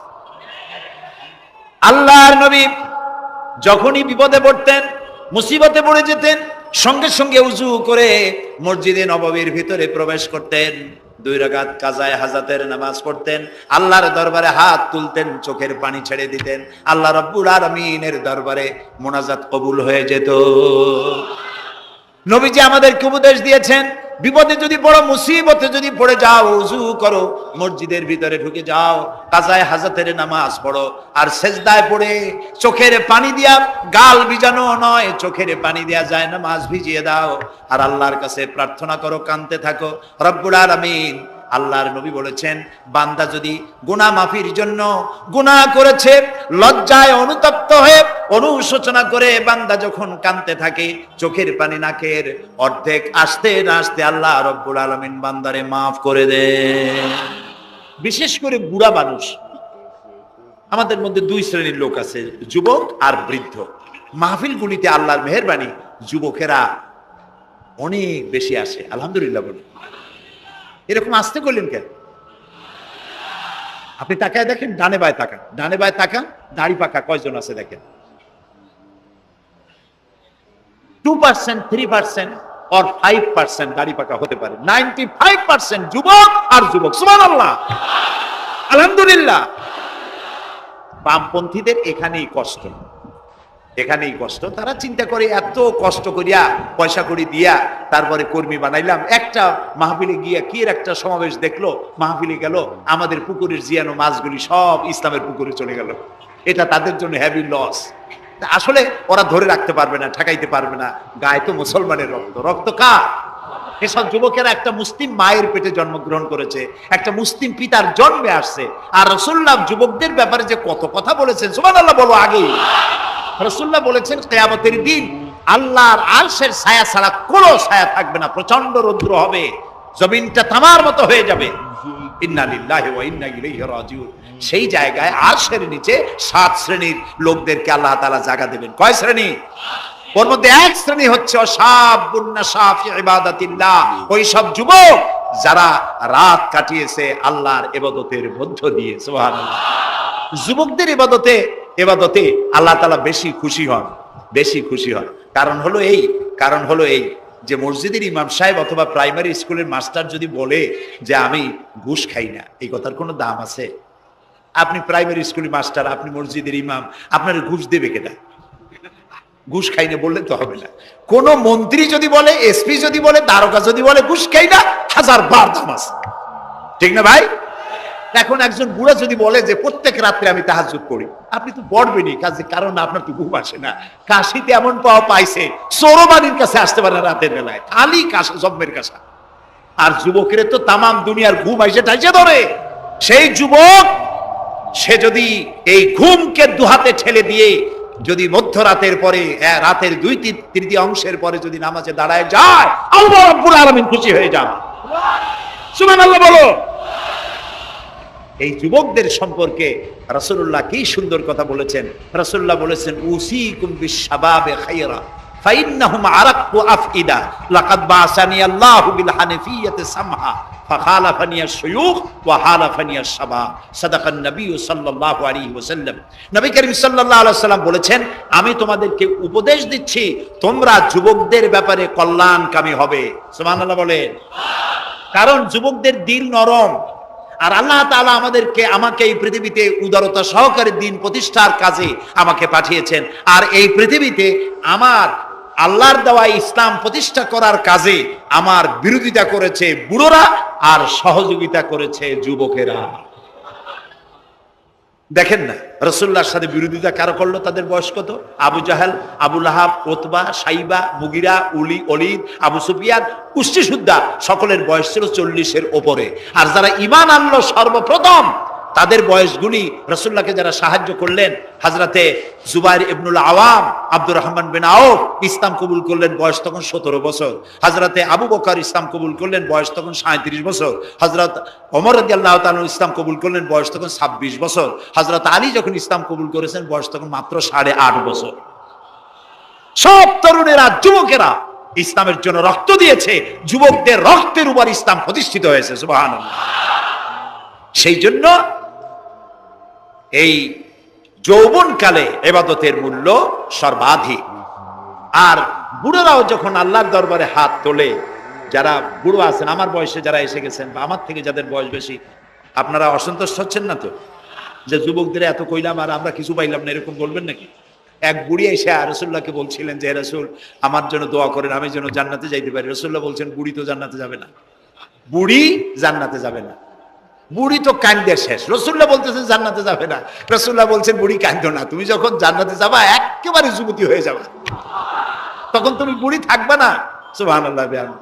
সুতরাং বুড়ো মানুষের মন খারাপ করার কারণ নাই, ওই যৌবন কালটা আমরা সবাই পার করে এসেছি। সুবহানাল্লাহ। সেটা যদি ভালো কাজে করে থাকি আল্লাহর কাছে পুরস্কার পাবো, আর যদি অন্যায় করে থাকি সেজন্য আল্লাহর কাছে বিনীতভাবে ক্ষমা চাই। আল্লাহ আমাদের মাফ করুন, বলি আমিন। সবাই বলি আমিন। যুবক ভাইরা আর বৃদ্ধদেরকে এখন আরেকটি কথা বলতে চাই, সেটা হলো বুড়োরা যদি আল্লাহর কাছে যখন হাত তোলে, আল্লাহ তাআলা বলেছেন হে রাসূল ইসলামের মধ্যে থেকে যে চুল দাড়ি পাকাইছে, ইসলামের মধ্যে থেকে দাড়ি চুল পাকায় ফেলেছে, এই অবস্থায় আমার কাছে যদি হাত তোলে আর কাঁদতে থাকে, এই বুড়োটারে আমি খালি হাতে ফেরত দিতে আমার শরম করে। আমি কেমনে বুড়োটারে খালি হাতে ফিরাই? একবার হযরত ওমর রাদিয়াল্লাহু তাআলা আনহু নবী করিম সাল্লাল্লাহু আলাইহি ওয়াসাল্লামের ঘরে প্রবেশ করে দেখছেন তিনি কাঁদছেন। হযরত ওমর জিজ্ঞেস করলেন ইয়া রাসূলুল্লাহ আপনি কাঁদছেন কেন? তিনি বললেন এইমাত্র জিবরিল এসেছিল, জিবরিল এসে আমারে বলে গেল যে আপনার উম্মতের মধ্যে যেই সব লোক ইসলামের মধ্যে থেকে দাড়ি চুল পাকিয়েছে, কিয়ামতের দিন আল্লাহ তাআলা ওই সব বুড়া বুড়িদেরকে শাস্তি দিতে লজ্জাবোধ করবেন। হযরত ওমর বলেন ইয়া রাসূলুল্লাহ এ তো আপনার উম্মতের জন্য শুভ সংবাদ, আপনি কাঁদেন কেন? আল্লাহর নবী বলেন হে ওমর আমার কান্নার কারণ ভিন্ন।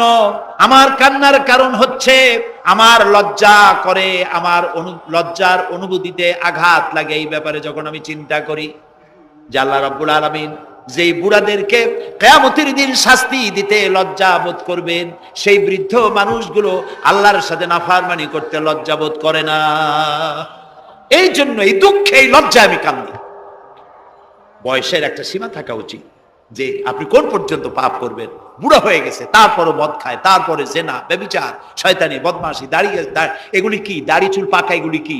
এগুলি আগে পাকতো না কারো। পৃথিবীতে সর্বপ্রথম দাড়ি আর চুল পেকেছে হযরত ইব্রাহিম আলাইহিস সালামের। এর আগে কারো দাড়ি চুল পাকে নাই। ইব্রাহিম আলাইহিস সালাম প্রশ্ন করলেন আল্লাহর কাছে যে আল্লাহ তাআলা এটা কি হলো আমার? আল্লাহ তাআলা বললেন এটা হচ্ছে ওয়াকার, এটা মর্যাদা, তোমার সম্মানকে বাড়িয়ে দেওয়া হলো। তো দাড়ি চুল পাকলে সম্মান বাড়ে। এই দাড়ি চুল পাকলো এগুলি সিগন্যাল, সংকেত। দাড়ি পাকছে, সংকেত দেওয়া হলো তুমি কিন্তু বয়সের প্রান্তে এসেছো। চোখে কম দেখো, আর একটা সিগন্যাল মৌতের, আর একটা সিগন্যাল খাইয়া হজম করতে পারো না, আর একটা সিগন্যাল তুমি ঘুমাইতে পারো না, রাতের বেলা ঘুম আসে না, আর একটা সিগন্যাল দাঁড়াতে পারো না, কোমর ব্যথা করে, আর একটা সিগন্যাল। একটার পর একটা সিগন্যাল আসতেছে। 1 নম্বর, 2 নম্বর, ডেঞ্জার সিগন্যাল নাম্বার 10। তারপরে হুঁশ হয় না মানুষের। নাউযুবিল্লাহি মিন যালিক। আল্লাহ তাআলা আমাদের হুঁশে আসার তৌফিক দান করুন, আমরা বলি আমিন। প্রিয় ভাই সব, খুব লম্বা করা যাবে না। 2 নম্বরে বলছিলাম আল্লাহর গুণাবলীর উপরে বিশ্বাস। 3 নম্বরে আল্লাহর কুদরত, আল্লাহর ক্ষমতায় বিশ্বাস। আল্লাহরে বিশ্বাস করি, এই কথার দাম নাই। দাম হবে 4টা শর্ত পূরণ করলে। কয়টা শর্ত? 3 নম্বরে আল্লাহর ক্ষমতা। 3 নম্বরে কি? আল্লাহর ক্ষমতা কি? আল্লাহর ক্ষমতা হচ্ছে রাতকে দিন বানান, দিনকে রাত বানান, জীবিতকে মৃত্যু করেন, মৃত্যুর ভিতর থেকে জীবন দান করেন, সাগরকে নগর বানান, নগরকে সাগর বানান। তিনি মরুভূমিতে ঝর্ণা, মরুভূমির ভিতরে পানির প্রস্রবণ চালু করে দিতে পারেন, মরা গাছে ফুল ফুটাই দিতে পারেন। শুধু 2টা অক্ষর কুন বলেন হও, আর সঙ্গে সঙ্গে হয়ে যায়।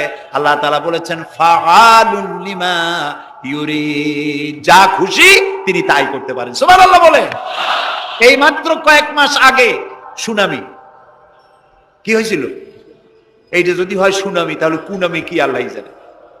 সুনামি হইল মালয়েশিয়া, ইন্দোনেশিয়া, মালদ্বীপ, শ্রীলঙ্কা, ইন্ডিয়া, থাইল্যান্ড, এই উপকূলীয় এলাকায় সুনামি। মাত্র 1.5 মিনিট, 1.5 মিনিটের সুনামিতে জলকম্পন আর পানি কম্পনে 2.5 লক্ষ মানুষ শেষ, আর 1 লক্ষ মানুষের কোনো খোঁজ নাই। প্রায় 3.5 থেকে 4 লক্ষ মানুষ দুনিয়া থেকে বিদায় হয়ে গেল 1.5 মিনিটের মধ্যে। আর সমুদ্রের পানি 33 থেকে 35 ফিট উঁচু হয়ে পানি এসে নগর, গাড়ি বাড়ি ভেঙে চুরে পাতার মতো, শুষ্ক পাতার মতো সব উড়িয়ে ভাসিয়ে শেষ করে দিল। সুবহানাল্লাহ। আবহাওয়াবিদরা বলেছেন, বিজ্ঞানীরা বলেছেন এটা নাকি ভারত মহাসাগরের অতল তলদেশে যেখানে মাটি, ওই মাটিরও কয়েক কিলোমিটার নিচে ফাটল ধরেছে। সেই ফাটল ধরে কি দিকে করিয়া জমিনে কম্পন লাগলো, পানিতেও কম্পন লাগলো। আমাদের এই যে ঢাকায় সকালবেলায় যারা মর্নিং ওয়াক যারা করেন, রমনা লেকের পাশ দিয়ে হাঁটতেছে, হঠাৎ পিছনে পানি মারছে, দেখে যে সকলের পিছনে পানি মারে কে, তাকায় দেখে রমনা লেকের পানি উথাল পাথাল খেয়ে গেছে। ভূত না জেন জুতা মুতা ফালাই ধুয়ে দিছে দৌড়। পানির মধ্যে যে কম্পনটা বাংলাদেশে হলো, এই কম্পনটা যদি মাটিতে হতো তাহলে এই অপরিকল্পিত বানানো শহর ভেঙ্গে চুরে ভর্তা হয়ে যেত। আল্লাহ শুকরিয়া আদায় করি যে আল্লাহ তাআলা দয়া করে আমাদের গরিব দেশটাকে হেফাজত করেছেন। বলেন আমিন। আল্লাহ তাআলা, আমরা পাপী, আমরা হাজারবার স্বীকার করি আমরা পাপী, আমরা গুনাহগার, আমরা অপদার্থ, আমরা অযোগ্য তোমার বান্দা হওয়ার। তুমি এই গরিব মুসলমানদের এই দেশটাকে দয়া করে আসমান এবং জমিনি সব বালা ও মুসিবত থেকে হেফাজত করো আল্লাহ তাআলা। প্রিয় ভাই সব, আল্লাহ তাআলার ক্ষমতাকে বিশ্বাস করতে হবে। আর 4 নম্বরে আল্লাহর হুকুম এবং আহকামকে মানতে হবে। আল্লাহর আদেশ আর নিষেধ মানতে হবে, তা না হলে মুসলমান হওয়া যাবে না। যা যা আদেশ করেছে, যদি প্রশ্ন করা হয় মুসলমান কারে বলে, তাহলে আমি 1 লাইনে বুঝাই দিই মুসলমান কারে বলে। ব্যাখ্যা দেওয়া যাবে সারা রাত, কিন্তু ব্যাখ্যা দেওয়ার জরুরত নাই। 1 লাইনে বুঝাই দিই মুসলমান কারে বলে। মুসলমান সেই ব্যক্তি এই কোরআনের মধ্যে আল্লাহ যা যা আদেশ করেছেন সব মানে, আর যা যা নিষেধ করেছেন তার থেকে বিরত থাকে। রাসূলুল্লাহ যা যা আদেশ করেছেন তা মানে, যা যা নিষেধ করেছেন তার থেকে বিরত থাকে। যে ব্যক্তি এটা করে তার নাম মুসলমান। বুঝে আসছে? তার নাম কি? মুসলমান। এই যে কি বলে, আমেরিকায় গত জুমার দিন এক মহিলা ইমামতি করলো মসজিদে। একজন কইল সুবহানাল্লাহ, এটা সুবহানাল্লাহ কোন কথা? নাউজুবিল্লাহ বল। কোন জায়গায় কি দোয়া পড়া লাগবে তাও একটু জানিয়ে শুনিয়া তারপরে সেগুলি বলা দরকার। প্রিয় ভাই সব, মহিলারা ইমামতি করতে পারে না, জায়েজ নাই, বিধান নাই। কোরআন হচ্ছে কমপ্লিট, নতুন করে কোনো কথা বান্দার জন্য বলার কোনো দরকার নাই, সব আল্লাহ বলে দিয়েছেন। সুবহানাল্লাহ বল। আল্লাহ তাআলা এই কোরআনের মধ্যে বলেছেন, আল ইয়াউমা আকমালতু লাকুম দীনাকুম ওয়া আতমামতু আলাইকুম নি'মাতি ওয়া রাদিতু লাকুমুল ইসলাম দীনা। আমি আজ এই ইসলামকে একটি পূর্ণাঙ্গ জীবন ব্যবস্থা হিসেবে কমপ্লিট করে দিলাম এবং এটার উপর আমি সন্তুষ্ট হলাম। কে বলেছেন? আল্লাহ তাআলা বলেছেন, এটা কমপ্লিট, নতুন করে কিছু করার দরকার নেই। আমাকে একজন জিজ্ঞেস করলো যে মেয়ে লোকের পিছনে নামাজ যে পড়া, মেয়ে লোক যে ইমামতি করতে পারবে না, এটা কোরআন শরীফের কোন আয়াতে আছে এবং হাদিসের কোন হাদিসে আছে যে মেয়ে লোক ইমামতি করতে পারবে না? তা আমি বললাম যে আগে আমার এই কথার জবাব দেন, আপনারটা জবাব পরে দিই। আমার কথার জবাব আগে দেন। মাগরিবের নামাজ কয় রাকাত পড়ি? ফরজ 3 রাকাত। 4 রাকাত পড়া যাবে না, এটা কোরআন শরীফের কোন আয়াতে আছে, কোন হাদিসে আছে? ফজরের নামাজ ফরজ কয় রাকাত? 3 রাকাত পড়া যাবে না, অথবা 4 রাকাতও পড়া যাবে না, এটা কোন হাদিসে আছে, কোন আয়াতে আছে? কয় যে কোনো জায়গায় নেই। তাই আমি বললাম উঠাও, কোনো জায়গায় নেই। রাসূলুল্লাহ ইবাদতের যে নমুনা দেখিয়েছেন, যেভাবে করেছেন, তিনি 2 রাকাত ফজরের নামাজ 2 রাকাত পড়েছেন, আল্লাহ বলে দিয়েছেন ওইটাই ফরজ, ওর 1 রাকাত বেশি পড়া যাবে না। 3 রাকাত মাগরিব, 1 রাকাত বাড়ানো যাবে না। জোহর সব দিন জোহর পড়ি 4 রাকাত ফরজ, আর জোহরের ওই নামাজটি জুমার দিনে কয় রাকাত পড়ি? 2 রাকাত ফরজ পড়ি। এই কনসেশন কে করলো? না, আল্লাহ করেন না। এই কনসেশন করেছেন মুহাম্মদ রাসূলুল্লাহ সাল্লাল্লাহু আলাইহি ওয়াসাল্লাম। ইবাদত রাসূলুল্লাহ যদি 2 রাকাত পড়েন, 2 রাকাত পড়াই ফরজ। যদি ইবাদতের যে সব নমুনা তিনি দেখাইছেন, তার থেকে ইবাদতের নতুন কোন নমুনা দেখাবার কোনো সুযোগ নাই। মহিলাদের আল্লাহ পাক এই পৃথিবীতে একজন মেয়ে লোককে নবী বানান নাই, বানিয়েছেন? যদি মহিলাদের ইমামতি জায়েজ থাকবে, তাহলে নবী করিম সাল্লাল্লাহু আলাইহি ওয়াসাল্লামের জামানায় না হোক, অন্তত তার ইন্তেকালের পরে তার স্ত্রী আমাদের মা হযরত আয়েশা সিদ্দিকা রাদিয়াল্লাহু তাআলা আনহা এবং খাতুনে জান্নাত হযরত ফাতেমা রাদিয়াল্লাহু তাআলা আনহা মসজিদে নববীতে অন্তত একদিনের জন্য হলেও জুমার নামাজের ইমামতি করার চান্স পেতেন। সুতরাং ইসলামে নাই, ইতিহাসে নাই। এগুলি হচ্ছে ইসলামের বিরুদ্ধে পরিচালিত যত ষড়যন্ত্র বর্তমান যুগে শুরু হয়েছে, এটাও তার আরেকটি ষড়যন্ত্র ইসলামের বিরুদ্ধে। প্রিয় ভাই সব, এই জন্য আমাদের মনে রাখতে হবে, নতুন কোনো কথা আমরা মানি না। কোরআন এবং হাদিসের মধ্যে আল্লাহ তাআলা সব কমপ্লিট করে দিয়েছে। সুবহানাল্লাহি ওয়া বিহামদিহি। এই জন্য আল্লাহর হুকুম এবং আহকামকে মানা, এই 4টি কাজ, এই 4টি শর্ত যদি পরিপূর্ণ করতে পারি, তাহলে আমরা পুরোপুরি মুসলমান। মিথ্যা কথা বলা যাবে না, ওজনে কম দেওয়া যাবে না, খাদ্যে ভেজাল দেওয়া যাবে না, মদ জুয়ার কাছে যাওয়া যাবে না, জিনা ব্যভিচারের কাছে যাওয়া যাবে না। সকল ব্যাপারে আমাদেরকে ঐক্যবদ্ধ থাকতে হবে ইসলামের উপরে। আমরা বলি আলহামদুলিল্লাহ। প্রিয় ভাই সব, আজকে আমাদেরকে, আমি আর লম্বা করতে চাই না, অন্তত এতটুকুন যেন আল্লাহ আমাদেরকে আমল করার তৌফিক দেন। আমরা বলি আমিন, সবাই বলি আমিন। এজন্য চাই আমাদের দেশে আমরা যেন এই দেশটিকে, পৃথিবীর প্রত্যেকটি মুসলিম দেশের আশেপাশে আরো অনেক মুসলিম দেশ আছে, আর আমাদের ভৌগোলিক অবস্থানটা এমন যে আমাদের আশেপাশে অনেক বড় বন্ধুরা এত বড় আমাদেরকে মহব্বত করেন, কাটা তার দিয়ে বেড়া দিতেছে। তারা আমাদেরকে সাংঘাতিক ভালোবাসে, আমাদের সাথে কোলাকুলি করে, কিন্তু মাঝখানে একটা বড় মাদার গাছ আছে। কথা বুঝতে পেরেছেন? এই জমিনে বাস করতে হলে সম্মান নিয়ে, ইজ্জত নিয়ে, স্বাধীনতা নিয়ে যদি বাঁচতে হয়, তাহলে এখানে একটি আদর্শিক বাঁধের প্রয়োজন। ওরা কাঁটাতারের বেড়া দিয়েছে, আমরা আদর্শের বেড়া দেব। সেই আদর্শের নাম হলো ইসলাম, কেবলমাত্র ইসলাম, একমাত্র ইসলাম। এবং এই আদর্শ সকলের জন্য, কারণ ইসলাম তো আমার একার না। ইসলাম কি আমার একার? আপনাদের একার? ইসলাম কার? আল্লাহর। জোরে বলেন, ইসলাম কার? অনেকে প্রশ্ন করেন যে ইসলাম যে আপনারা ইসলাম করেন, ইসলাম যদি পৃথিবীতে আসে, যদি বাংলাদেশে কায়েম হয়, তাহলে হিন্দু, খ্রিস্টান, বৌদ্ধ ওদের কি হবে? তা আমি বলি, দেখেন, মায়ের চাইতে খালার মহব্বত বেশি হওয়া এটা খুব সুলক্ষণ না। এটা কি লক্ষণ? এটা একটা কুলক্ষণ। হিন্দু কার? জবাব দেন, হিন্দু কার? খ্রিস্টান কার? বৌদ্ধ কার? ইহুদি কার? আমরা কার? আর এই কোরআনটা আল্লাহ তাআলা। কই যে তা ঠিক, কিন্তু কোরআন তো 1400 বছরের পুরানা, এই পুরানা জিনিস দিয়া এই বিজ্ঞানের যুগে এটা চলবে কেমনে? কেমনে আমরা একসাথে থাকবো? বলি ভাই, সূর্যটা কতদিনের পুরাতন কন্ত দেখি? কয় তা তো কোটি কোটি বছরের পুরানা। তো কোটি কোটি বছরের পুরানা সূর্য আগের মতো তাপ দেয় না ঠান্ডা ঠান্ডা ভিজে ভিজে লাগে? কয় যে না, তাপ দেয় তো ঠিক মতো। তো তাপ যদি ঠিক মতো দেয়, সেই তাপ কি শুধু মুসলমানে পায় না হিন্দুরাও পায়? ডাবের পানি যখন আমরা খাই, মুসলমানের মুখে মিষ্টি লাগে, আর হিন্দুরা যখন ডাব খায় তিতের চোটে গাল কানের কাছে যায় না? সবাই সমানভাবে পায় বলেন? তাহলে কোটি কোটি বছরের পুরানা সূর্য জাতি ধর্ম দল মত নির্বিশেষে বিশ্বব্যাপী যদি তার কল্যাণময়িতা, যদি তার কল্যাণ করতে পারে, তাপ দিতে পারে, আলো দিতে পারে সমভাবে, তাহলে মাত্র 1500 বছর আগের সূর্যের তুলনায় একেবারেই টাটকা কোরআন শরীফ। মাত্র 1500 বছর আগে এই কোরআন শরীফ দিয়ে যদি আইন তৈরি হয়, তাহলে হিন্দুর কোনো অসুবিধা হওয়ার কথা? খ্রিস্টানের, মেয়ে লোকের, পুরুষের কারো কোনো অসুবিধা হবে? হতে পারি না, যেহেতু এই কথাগুলি কার? আল্লাহ তাআলার কথা। দেখুন, কোরআন যদি মানা হয়, যেখানে মানবেন সেখানে শান্তি, যেখানে মানবেন না সেখানে অশান্তি। আল্লাহ তাআলা এই কোরআন বোঝার তৌফিক আমাদেরকে দান করুন। আমরা বলি আমিন। কোরআন এইভাবে এই সামান্য সময় বোঝানো সম্ভব না, সেই জন্য আমি আপনাদেরকে উপদেশ দেওয়ার মতো আমি এরকম ধৃষ্টতা দেখাবো না। আমি পরামর্শ দিতে চাই আপনাদেরকে, যে সেটা হচ্ছে কোরআন বোঝার জন্য তাফসীর পড়বেন। কি পড়বেন কন্ত? যেই তাফসীরটা পড়লে পরে ইসলাম বুঝবেন, নিজেকে বুঝবেন, নিজের দায়িত্বের অনুভূতি বুঝবেন, সেই তাফসীরটার নাম তাফহিমুল কোরআন। বলেন তো নামটা কি? আর একবার বলেন। 19 খণ্ডে সমাপ্ত। এটি নামটা যদিও আরবি, এটি বাংলায় অনুবাদ করা হয়েছে। বাংলা আমার মায়ের ভাষা, আলহামদুলিল্লাহ কোন।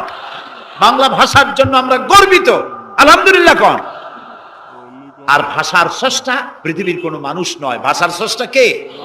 আল্লাহ চুজ করেছেন আমাদেরকে বাংলা ভাষার জন্য, তাই আমরা বাংলা ভাষী। আর বাংলা আমার প্রিয় ভাষা, আমার মায়ের ভাষায়, আমার বাপের ভাষায়, এই বাংলা ভাষায় কোরআন শরীফে অনেক তাফসিরের বাংলা হয়ে গেছে, আলহামদুলিল্লাহ। এবং হাদিস, এমন কোন হাদিস নাই যার বাংলা হয় নাই। এমন কোন ইসলামী সাহিত্য যা মুসলমানদের জন্য প্রয়োজন, তার সবগুলি বাংলা ভাষায় ছাপা হয়ে গেছে, আলহামদুলিল্লাহ। কিন্তু আমাদের একটু কপাল খারাপ, এখানে বিমল মিত্রের কড়ি দিয়ে কিনলাম এত বড় বই, এগুলো পড়তে মাথায় যন্ত্রণা হয় না। শরতের রচনা বলি, রবীন্দ্রের রচনা বলি, বঙ্কিমের রচনা বলি, পড়তে মাথায় যন্ত্রণা হয় না। বড় বড় নাম করা নাট্যকারদের লেখা এই সেই হাবিজাবি কত বইপত্র, সব পড়তে পারে, কিন্তু কোরআন শরীফের একটা তর্জমা, একটা আয়াত, 2টা আয়াত পড়ার মতো ধৈর্য আমাদের নাই। প্রিয় ভাই সব, যারা পড়ে না তারা পৃথিবী গড়তে পারে না, যারা পড়ে তারাই গড়ে। আপনি চিন্তা করে দেখেছেন, গত 100 বছরের ভিতরে এই মুসলমানেরা পৃথিবীকে কিছু উপহার দিতে পেরেছে আবিষ্কার করে। আপনার পকেটে যে মোবাইল, আমার পকেটে যে মোবাইল, এটা আমাদের আবিষ্কার করা না? কম্পিউটার আমাদের আবিষ্কার করা না? কিন্তু যখন আমরা পড়তাম তখন আমরা আবিষ্কারও করতাম। এক সময় ঘড়িটা আমরা আবিষ্কার করেছি। আপনার আমার হাতে যে ঘড়ি, এই ঘড়ি আবিষ্কার করেছে মুসলমানেরা। কম্পাস আবিষ্কার করেছে মুসলমান। অ্যালজাবরা, ম্যাথামেটিক্স, জিওমেট্রি আবিষ্কার করেছে মুসলমানরা। এই সার্জারি, শল্য চিকিৎসা আবিষ্কার করেছে মুসলমানেরা। অনেক বন্দুক, কামান আবিষ্কার করেছে মুসলমানেরা। যারা যখন তারা পড়তো তখন তারা দেশ করতো, পৃথিবী তাদের পায়ের উপরে চুমা খাইতো। এখন লেখাপড়া নাই, অন্যের বানানোটা সেইটা গ্রহণ করি। যদি পড়তাম তাহলে নিজেকেও করতে পারতাম, পৃথিবীকেও কিছু দিতে পারতাম।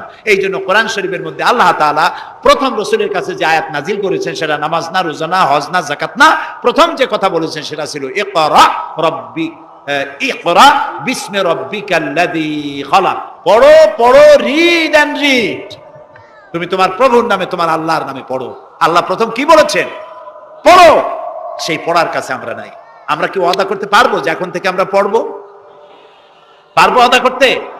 এই পৃথিবীকে যদি কিছু দিতে চাই, আমার নিজের পরিবার যদি গড়তে চাই, সমাজ এবং রাষ্ট্র বিনির্মাণে যদি কোনো অবদান রাখতে চাই, পড়ার কোনো বিকল্প নাই। আসুন আমরা সবাই মিলে পড়ি, ইসলামের বইপত্র পড়ি। সাহিত্যের কোনো অভাব নাই, ইসলামী সাহিত্যের বিশাল ভান্ডার খুলে দেওয়া হয়েছে বাংলাদেশে, আলহামদুলিল্লাহ কর, জোরে আলহামদুলিল্লাহ কর। তাফহিমুল কোরআন কোথায় আছে খুঁজে বাইর করতে হবে। মাত্র 1000 টাকা হাদিয়া, মাত্র 1000 টাকা। পানের দোকানেও এখন তাদের পুঁজি অনেক বেশি, আলহামদুলিল্লাহ। আমার দেশের মানুষের ইনকাম বাড়ছে, আলহামদুলিল্লাহ কর। এইরকম আলহামদুলিল্লাহ কোন আসতে পয়সা বাড়লো আপনাদের? কোন আলহামদুলিল্লাহ। মানুষের না শুকুরিটা বেশি। দেখেন রোজার মাসে কাঁচামরিচের দাম একটু বেড়ে গেল, দেখছেন না শুকুরি তখন কি চিল্লা পাল্লা শুরু হয়ে গেল। কাঁচামরিচ 180 টাকা, এই দেশে থাকবো না। লোকেরা বলেছে আপনারা যান না কেন? আচ্ছা, বেগুন হইছে 80 টাকা কেজি, বেগুন 80 টাকা। তো রোজার মাস বেগুন 80 টাকা, বেগুনি খাইতে পারে না। বাংলাদেশের মানুষ তো উদ্ভাবনী ক্ষমতা আছে। পত্রিকায় দেখলাম যে পেপেনি বানাইছে তারা, পেঁপে কাইটিয়া তাতে বেসন লাগাইয়া বেগুনি আর বানাইতে পারে নাই, পেপেনি বানাইছে। তো দেখলাম যে নোবেল, এই ভাজা পোড়ার উপরে যদি নোবেল পুরস্কারের কোনো ব্যবস্থা থাকতো তাহলে বাংলাদেশ নোবেল পুরস্কার পাইতো পেপেনি বানাইয়া। বেগুন হয়েছে 80 টাকা, সেই জন্য ঝগড়াঝাটি এক শেষ। কাঁচামরিচ 120 টাকা, সেজন্য একেবারে চিল্লায় শেষ। কিন্তু মূলা যখন 3 টাকা, গরুতেও খায় না, এত মূলা হইলো, এত কপি হইলো, সেজন্য আল্লাহ শুকরিয়া নাই, শুকরিয়া আদায় করে না। মানুষকে আল্লাহ শুকর আদায় করতে হবে। এই দেশ আমাদের, এটা মার্চ মাস, এই দেশে এই মাসেই দেশ স্বাধীন হয়েছিল। সেই স্বাধীনতার জন্য যারা জীবন দিয়েছিলেন তাদের জন্য আমরা মোনাজাতে দোয়া করব, এবং এই স্বাধীনতা, সার্বভৌমত্ব কিয়ামত পর্যন্ত আল্লাহ যেন দেশে টিকিয়ে রাখেন, সেজন্য আল্লাহর কাছে আমাদেরকে দোয়া করতে হবে। স্বাধীনতার কত দাম এটা বুঝতেছে আজ প্যালেস্টাইনের ফিলিস্তিনি মুসলমানেরা, বুঝতে পারছে কাশ্মীরের মুসলমানেরা, বুঝতে পারতেছে চেচনিয়া বসনিয়ার মুসলমানেরা। আমরা যেন, আমাদেরকে আল্লাহ তাআলা যেন কিয়ামত পর্যন্ত এই স্বাধীনতার মর্যাদা দেওয়ার তৌফিক আমাদেরকে যেন দেন, আমরা বলি আমিন। প্রিয় ভাই সব, সেই জন্য বলছিলাম পড়তে হবে, বইপত্র কিনবেন, মাত্র 1000 টাকা হাদিয়া। তাফহিমুল কোরআন প্রথম খণ্ডকে যদি একসাথে সব না কিনতে পারেন, অন্তত 1 খণ্ড, 2 খণ্ড, 3 খণ্ড কিনে হলেও পড়বেন। আর 5 ওয়াক্ত নামাজকে সঠিকভাবে আদায় করবেন। যেভাবে ওয়াজ শুনতে আসছেন, তাফসীর শুনতে আসছেন, এইভাবে মসজিদে গিয়ে বা জামাত নামাজ আদায় করবেন। নামাজ পড়লে কপাল খুলবে। কপাল হলো সৌভাগ্যের প্রতীক, আর নাক হলো মর্যাদার প্রতীক। মানুষে বলে না যে ভাই আমার কপাল পুড়ছে, কপালে কি আগুন লাগছিল? পুড়লো কেন? কপাল পুড়ছে মানে ভাগ্য নষ্ট হয়েছে। আবার বলে ভাই আমার নাক কাটা গেছে, তো নাক কাটছে কি দিয়ে? ছুরি দিয়ে না কেচি দিয়ে? নাক কাটা গেছে মানে কি? মানে হলো ছেলে আর মেয়ে এমন কাম করছে, বেইজ্জত হয়ে গেছে, আমার নাক কাটা গেছে। তাহলে বোঝা গেল নাক হলো মর্যাদার প্রতীক, আর কপাল হলো মর্যাদার প্রতীক। সৌভাগ্যের প্রতীক কপাল, আর মর্যাদার প্রতীক হলো নাক। এই নাক আর কপাল দিয়ে কেউ যদি তার ভাগ্য সুপ্রসন্ন করতে চায়, মর্যাদা যদি বৃদ্ধি করতে চায়, দৈনিক 5 বার এই কপাল আর নাক দিয়ে আল্লাহর দরবারে সেজদায় পড়ে যাও। আল্লাহ রাব্বুল আলামিনকে যত সেজদা দিবে আল্লাহ তত খুশি হয়ে যাবে। নামাজ রাসূলুল্লাহ বলেছেন, মান তারাকা সালাতান মুতাআম্মিদান ফাকাদ কাফারা, ইচ্ছে করে যে নামাজ ছেড়ে দেবে কাফের হয়ে যাবে। কথা বুঝে আসছে ভাই? রাসূলের হাদিস, কাফের হয়ে যাবে। নামাজ না পড়লে মুসলমান বলে দাবি করার হক তার নাই। 5 ওয়াক্ত নামাজ সঠিকভাবে আদায় করতে হবে। নামাজ জীবনে আর ছাড়বো না, এই ওয়াদা করা যাবে? যারা পারবেন কেবলমাত্র তারাই দুহাত উঁচু করেন, বলেন ইয়া আল্লাহ, তোমার পবিত্র নামে শপথ করি, কসম করি, যতদিন পর্যন্ত মালাকুল মউত আমার মাথার কাছে না আসতেছে ততদিন পর্যন্ত ফরজ নামাজ, ফরজ রোজা আর ছেড়ে দেব না, আর ছাড়বো না, আর ছাড়বো না। এবার বলেন ইয়া আল্লাহ, আমার মৃত্যু পর্যন্ত আমার আজকের এই ওয়াদা আমাকে পালন করার তৌফিক দাও, আমিন। এমন এক কোরআন আল্লাহ পাক আমাদের কাছে দান করেছেন। আর রহমান আল্লামাল কোরআন, কোরআন তিনি রহমান আমাদের কোরআন শিখিয়েছেন, এমন কোরআন যার সংরক্ষণ পদ্ধতি অবিকল রয়ে গেছে। কোরআন যেভাবে নাজিল হয়েছিল সেইভাবেই আছে, না উল্টাপাল্টা হয়েছে? উল্টাপাল্টা হয়নি। কোরআনে কারিমে রব্বুল আলামিন বলেন, উল্টাপাল্টা না হওয়ার কারণ শোনো, এই পৃথিবীর বুকে যত বই কিতাব আছে, যত ধর্ম পুস্তক আছে, সব পরিবর্তন হয়েছে, তারমিম তারিফ হয়ে গেছে। বাইবেলের অবস্থা তো এমন, বাইবেল সম্পর্কে বর্তমানে বলা হচ্ছে ওর ভিতরে আল্লাহর একটা ওয়ার্ড নাই। বর্তমান বাইবেলে আল্লাহর একটা বর্ণ নাই। এত উলট পালট সর্বনাশ হয়ে গিয়েছে। এখন তারা মুসলমানদেরকে গ্রহণযোগ্য করাবার জন্য, দেখুন ষড়যন্ত্র একরকম না, হাজারো রকমের ষড়যন্ত্র। তারা তাদের বাইবেলের মধ্যে এখন লিখতেছে আয়াত নম্বর এত, আগে লিখতো পদাবলী, এত নম্বর পদ, এত নম্বর পদাবলী, এভাবে লিখতো। এখন লিখতেছে আয়াত নম্বর অত, আগে লিখতো সদা প্রভু, এখন লেখে আল্লাহ তাআলা খোদাবন্দ। আখিরাত, রিসালাত, নবুয়ত, এইসব কথাগুলি ইসলামের মূল পরিভাষাগুলি তারা গ্রহণ করে মুসলমানদেরকে বিভ্রান্ত করার চেষ্টা করে। আমার বন্ধুগণ, সব ধর্মীয় পুস্তকগুলি যেখানে তারমিম তাহারিফ হয়ে গেল, কোরআনের কোনো পরিবর্তন আজও। কোরআন নাজিল হচ্ছে, রাসূল করিম বুখারী শরীফে এসেছে, প্রতি রমজান মুবারকে হযরতে জিবরাইল আসতেন, হুজুরকে বলতেন, হুজুর আপনি তেলাওয়াত করেন, আমি শুনি, যতটুক নাজিল হয়েছে পড়েন। হুজুর পড়তেন, জিবরাইল শুনতেন, আবার জিবরাইল পড়তেন, হুজুর শুনতেন। এমনি করে করে যে বছর হুজুর ইন্তেকাল করবেন, হুজুরের জীবনের শেষ রমজান মুবারকে কোরআন নাজিল পরিপূর্ণ হয়ে গেছে। হযরত জিবরাইল বলেন, হুজুর কোরআন তো নাজিল তামাম হয়ে গিয়েছে, এবার আপনি পুরা কোরআন পড়ে আমারে শোনান। হযরতে রাসূল পুরাটা পড়ে 30 পারা পড়ে শোনায় দিলেন, জিবরাইল শুনলেন। এবার জিবরাইল বলেন, হুজুর আমি তেলাওয়াত করতেছি, আপনি শুনেন। হযরতে জিবরাইল 30 পারা পড়লেন, হুজুর শুনলেন। আবার হযরত জিবরাইল বলেন, হুজুর আবার আপনি পড়েন। হুজুর পড়লেন, জিবরাইল শুনলেন, আবার জিবরাইল পড়লেন, হুজুর শুনলেন।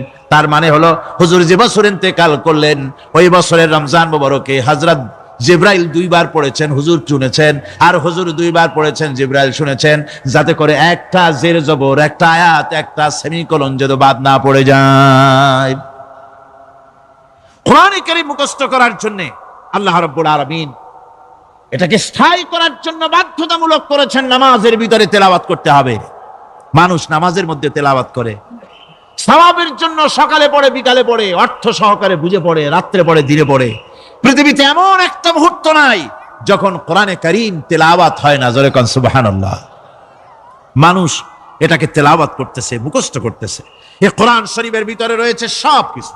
এর মধ্যে রয়েছে ইতিহাস, এর মধ্যে আছে বিজ্ঞান, এর ভিতরে রয়েছে দর্শন, ভূতত্ত্ব, উদ্ভিদতত্ত্ব, নৃতত্ত্ব, খতত্ত্ব, জ্যোতির্বিজ্ঞান।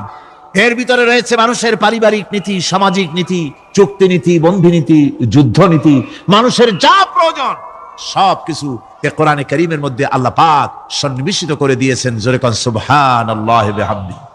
আমার ভাইয়েরা, কোরআন এর পরিচয়ের কথা বলতেছিলাম। আল্লাহ পাক কি কোরআন আমাদের শিখালেন, কোন কোরআন আমাদের শিখিয়েছেন, সেই কোরআনের পরিচিতি আপনাদের সামনে আমি তুলে ধরতেছি। আমি নিজে না, এবার কোরআন তার পরিচয় নিজেই দেবে। কেউ যদি কোরআনের কাছে জিজ্ঞাসা করে, কোরআন তুমি কোথা থেকে নাজিল হয়েছ, কে তোমাকে নাজিল করেছে, এই প্রশ্ন যদি কেউ কোরআনের কাছে করে, কোরআন নিজেই তার জবাব দিতে পারে কিনা?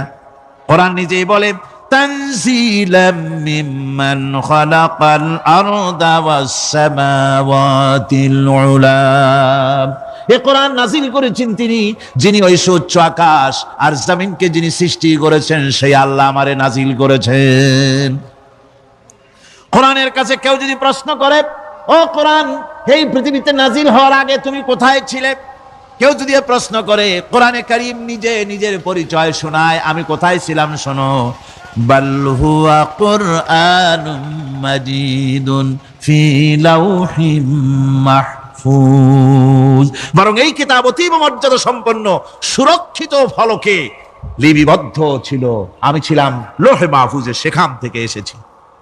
যদি কেউ প্রশ্ন করে, কোরআন কি, কোরআন তুমি কার উপরে অবতীর্ণ হয়েছ, জবাব কোরআন নিজেই দেয়, ওয়া আমিনু বিমা নুজিলা আলা মুহাম্মাদ ওয়া হুয়াল হাক্কু মির রাব্বিহিম। ঈমান আনো সেই জিনিসের উপরে যেটা মুহাম্মদ সাল্লাল্লাহু আলাইহি ওয়াসাল্লামের উপর অবতীর্ণ হয়েছে। আবার অন্য আয়াতেও জবাব পাওয়া যায়, তাবারাকাল্লাযী নাযালাল ফুরকানা আলা আবদিহি লিয়াকুনা লিল আলামিনা নাযীরা। অতীব বরকতপূর্ণ মহান সত্তা সেই আল্লাহ রাব্বুল আলামিন, যিনি তার বান্দার পরে ফুরকান অবতীর্ণ করেছেন। সুবহানাল্লাহি ওয়া বিহামদিহি। কোরআনের নাম আমি বলেছিলাম শুধু কোরআন নয়, অনেক নাম আছে। কোরআনের আরেক নাম ফুরকান। কোরআনের আরেক নাম কি? আল ফারকু বাইনাল হাক্কি ওয়াল বাতিল। কোরআন হচ্ছে সেই মহাসত্য যা মিথ্যা এবং সত্যের মধ্যে পার্থক্য সূচিত করে, মঙ্গল এবং অমঙ্গলের মধ্যে পার্থক্য সৃষ্টি করে, যা সত্য এবং মিথ্যার মধ্যে তাফরিকা সৃষ্টি করে, সত্যকে মানুষকে বুঝিয়ে দেয়, তার নাম হচ্ছে ফুরকান। এবার যদি প্রশ্ন করা হয়, ও কোরআন বুঝলাম তুমি লৌহে মাহফুজে ছিলে, বুঝলাম তুমি নবীজির উপরে নাজিল হয়েছো, এবার বলো তুমি কোন মাসে নাজিল হয়েছো? তুমি তো আসছিলা প্রথম কোন মাসে নাজিল হয়েছো? এ প্রশ্ন যদি কেউ করে, কোরআন তার জবাবে বলবে শাহরু রমাদান আল্লাযী উনজিলা ফীহিল কুরআন, রমজানের পবিত্র মাসে আমি অবতীর্ণ হয়েছি। সুবহানাল্লাহ। যদি প্রশ্ন করা হয় রমজানে তো আসছো, কিন্তু প্রথম নাজিল হয়েছিল কোন সময়? ওটা কি দিন ছিল না রাত ছিল? কোরআন তার জবাবে বলে ইন্না আনজালনাহু ফি লাইলাতিল কদর, কদরের পবিত্র রাতে আমি এই পৃথিবীতে আমার আগমন ঘটেছিল। যদি প্রশ্ন করা হয় বুঝলাম সবই, কেন নাজিল হয়েছে তুমি? এই পৃথিবীতে তোমার আসার উদ্দেশ্য কি? মূল কাজটা কি? এই প্রশ্ন যদি করা হয়, কোরআনে কারীম তার জবাবে বলে শোনো কেন এসেছি। লিতুখরিজান নাসা মিনাজ যুলুমাতি ইলান নূর, আমার মিশন হচ্ছে গোটা বিশ্ব মানবতাকে পুঞ্জীভূত জমাট বাঁধা অন্ধকারের ভেতর থেকে টেনে বের করে আলোর সন্ধান দিতে, আলোর দিকে আনার জন্য আমি কোরআন নাজিল হয়েছি। গোটা পৃথিবীর মানুষ আছে অন্ধকারের ভিতরে। কিসের মধ্যে? অন্ধকার কি? অন্ধকার হচ্ছে পুঁজিবাদ, অন্ধকার সমাজতন্ত্র, অন্ধকার ধর্ম নিরপেক্ষতাবাদ, অন্ধকার জাতীয়তাবাদ, মানুষের তৈরি করা যত মতবাদ সব কি? জোরে কোন সবগুলি কি? অন্ধকার। আজকে আসার সময় দেখলাম দেওয়ালে লেখা সমাজতন্ত্র আমরা প্রতিষ্ঠা করে ছাড়বো। চিন্তা করলাম যারা লিখছেন তারা কি পাগল না ছাগল? কি আশ্চর্য কথা! যেই মতবাদ পৃথিবীর মাটি থেকে যে দেশে জন্মগ্রহণ করেছে এই মতবাদ, সেই দেশের লোকেরা ঝাঁটা মেরে তাদের দেশ থেকে বিদায় করে দিল, তাদের তোলাল হাতি বিদায় করে দিল, পটকা ছিন্ন ভিন্ন করে জুতার তলে শেষ করে দিল। লেনিন মার্ক্সের তৈরি করা বিলিয়ন মার্ক্সের বইগুলি আগুন জ্বালিয়ে দিল। আর বাংলাদেশের কিছু ছাগল পাগল সমাজতন্ত্র এখন টিকায় রাখবো। এটা মাথা খারাপ, পাগল না মাথা গোল বুঝতে পারছি না। আমার বন্ধুগণ, এগুলি সব অন্ধকার। এই অন্ধকারের ভেতর থেকে মানুষগুলিকে টেনে আনবে কোরআন কিসের দিকে? আলোর দিকে। এবার যদি প্রশ্ন করা হয় বুঝলাম তুমি অন্ধকার থেকে আলোর দিকে নিয়ে আসবে, আলোর দিকে আসলে পরে ফায়দাটা কি হবে? মূল ফায়দাটা বুঝায় দাও, আসল ফায়দা কি হবে তোমারে যদি মানি? কোরআন তার জবাব দেয়, নিজের পরিচয় নিজে তুলে ধরে, ফামান তাবিআ হুদায়া ফালা খাউফুন আলাইহিম ওয়ালা হুম ইয়াহজানুন। এই কোরআনকে যদি মেনে চলো, এই কোরআনের আইন যদি মানো, সমাজে মানো, ব্যক্তিতে মানো, পরিবারে মানে, রাষ্ট্রে মানো, জীবনের সব ক্ষেত্রে সমস্ত জায়গায় যদি এই কোরআনকে মেনে চলো, ফালা খাউফুন আলাইহিম, তাহলে তোমাদের কোনো ভয় থাকবে না, ওয়ালা হুম ইয়াহজানুন, কোনো চিন্তাও থাকবে না। কিসের ভয় থাকবে না? কোরআনের আইন মেনে যদি চলো সমাজে ও রাষ্ট্রে, চুরির ভয়, ডাকাতির ভয়, জিনার ভয়, হত্যার ভয়, সন্ত্রাসের ভয় কোনো ভয় থাকবে না। ওয়ালা হুম ইয়াহজানুন, চিন্তাও থাকবে না। খাওয়া পড়া, শিক্ষা, চিকিৎসা, বাসস্থান, এগুলির কোনো চিন্তা থাকবে না। কোরআনের সমাজে সব কিছুর গ্যারান্টি দেওয়া হবে, সবগুলি পেয়ে যাবে। এখন যদি আবার প্রশ্ন করা হয় কোরআন বুঝলাম তোমারে মানলে পরে সব ফায়দা হবে, তাহলে এবার জবাব দাও তোমার ভিতরে কি রাজনীতি আছে নাকি? আমি তো মানুষ, আমার রাজনীতি করা লাগে। ম্যান ইজ সোশ্যাল অ্যানিম্যাল, আমরা তো জঙ্গলের পশু নই, আমরা তো মানুষ। আমাদের সমাজ আছে, আমাদের পৌর নির্বাচন আছে, আমাদের জাতীয় নির্বাচন আছে, আমাদের কলকারখানা আছে, জমিন আছে, আমাদের রাজনীতি, অর্থনীতি, সমাজনীতি আছে, পারিবারিক নীতি আছে, অনেক নিয়ম মালা আছে, নিয়ম নীতি আছে। তোমারে মানলে তোমার ভিতরে কি ওগুলো আছে নাকি সে কথা বলো। কোরআন তার জবাবে বলে وَنَزَّلْنَا عَلَيْكَ الْكِتَابَ تِبْيَانًا لِكُلِّ شَيْءٍ وَهُدًى وَرَحْمَةً وَبُشْرَى لِلْمُسْلِمِينَ। কোরআন জবাবে বলে শুনে রাখো, শুধু অর্থনীতি সমাজনীতি নয়, শুধু রাজনীতি আর শিক্ষানীতি, যুদ্ধনীতি নয়, তোমার জীবনে যা কিছু দরকার, ইহকালে যা কিছু দরকার, পরকালে, সব কথাগুলি আল্লাহ রাব্বুল আলামিন আমি কোরআনের সিনার ভিতরে খুলে খুলে বর্ণনা করে দিয়েছেন। সব কথা এ কোরআনে কারীমের ভিতরে রয়েছে। তোমার এমন কোনো জিনিস নাই যা তুমি কোরআনে কারীমের মধ্যে পাবে না। তোমার সমস্ত প্রয়োজন আমার বুকের মধ্যে আল্লাহ দিয়ে দিয়েছেন। বিজ্ঞান আছে, দর্শন আছে, ইতিহাস আছে, সব আছে এর মধ্যে। তবে কোরআনের মধ্যে বিজ্ঞান আছে বলে আমি এটাকে বিজ্ঞানের কিতাব বলবো না, দর্শন আছে বলে দর্শনের কিতাব আমি বলবো না, রাজনীতি আছে বলে কোরআনকে আমি রাজনীতির কোনো কিতাব বলবো না। কোরআন তাহলে কি? কোরআন হচ্ছে অর্থনীতি, সমাজনীতি, রাজনীতি, পারিবারিক নীতি, মানুষের জীবনের যা কিছু প্রয়োজন সমস্ত নীতিমালার নীতি গ্রন্থের নাম হতেছে কোরআনে কারীম। সমস্ত নীতিমালার নীতি গ্রন্থ কোরআন। এখানে রয়েছে সব কিছুর উৎস, যেটা গ্রহণ করলে পরে মানুষ আরামে থাকতে পারবে। অমুসলিম নাগরিক বৃন্দ তাদের নাগরিক মর্যাদা পাবে।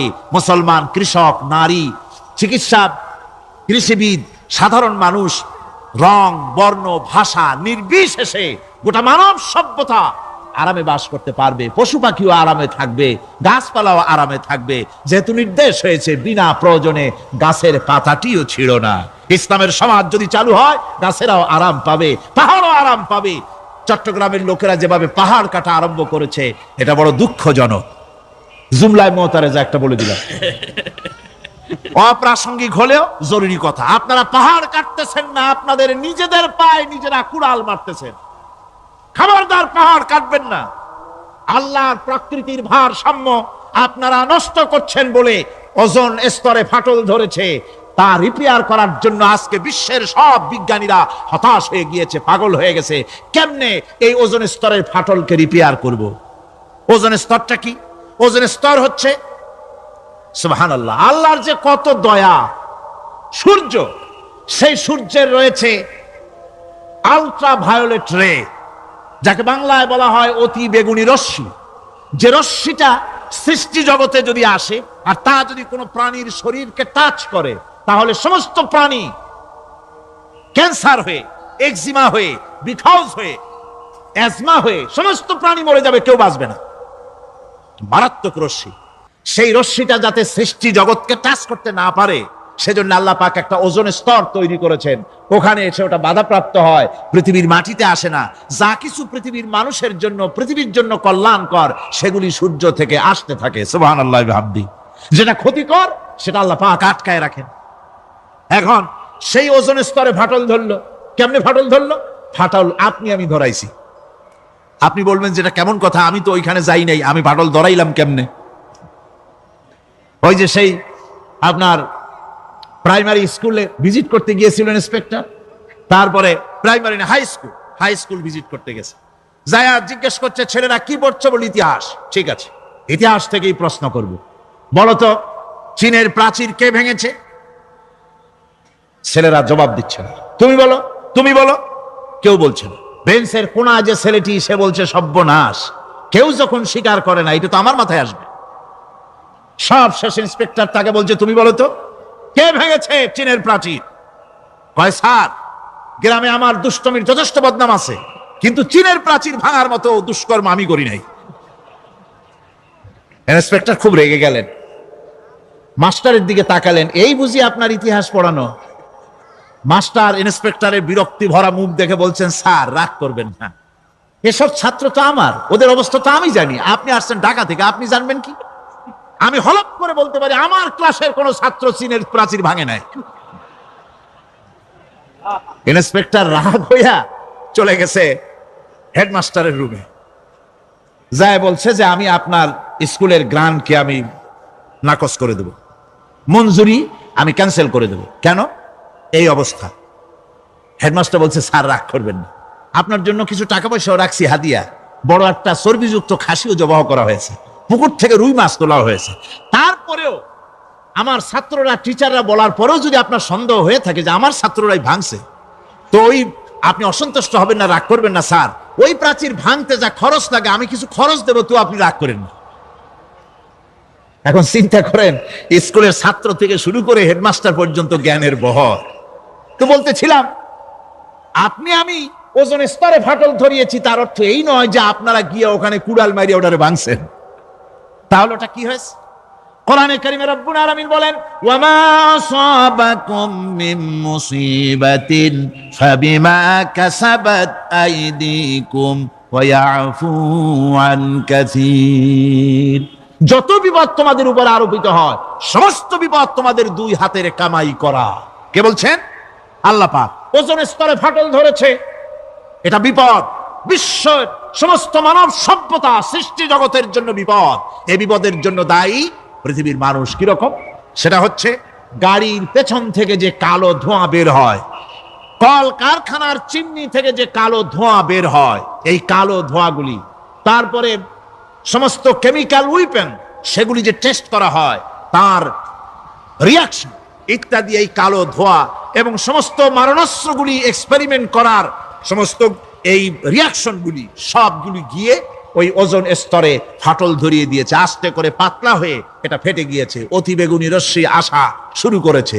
এটাকে বন্ধ করার জন্য বিজ্ঞানীরা আজ মরিয়া হয়ে গিয়েছে।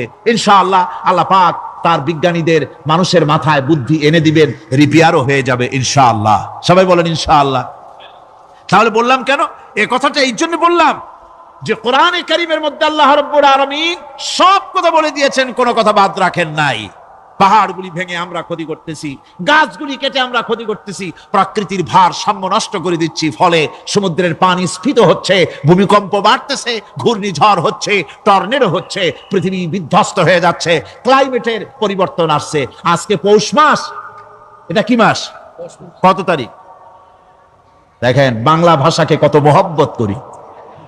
যদি বলি আজকে ডিসেম্বরের কত তারিখ, গড় গড় করে মুখস্থ হয়ে যাবে। বাংলারে খুব ভালোবাসি, মাসটার তারিখ বলতে পারলাম না, দুঃখিত। এই হলো আমাদের ভালোবাসা। আজকে পৌষ মাসের অর্ধেকও শেষ হয়ে যাচ্ছে, অথচ মনে হচ্ছে শীত যেন তার শ্বশুর বাড়ি বেড়াতে গেছে।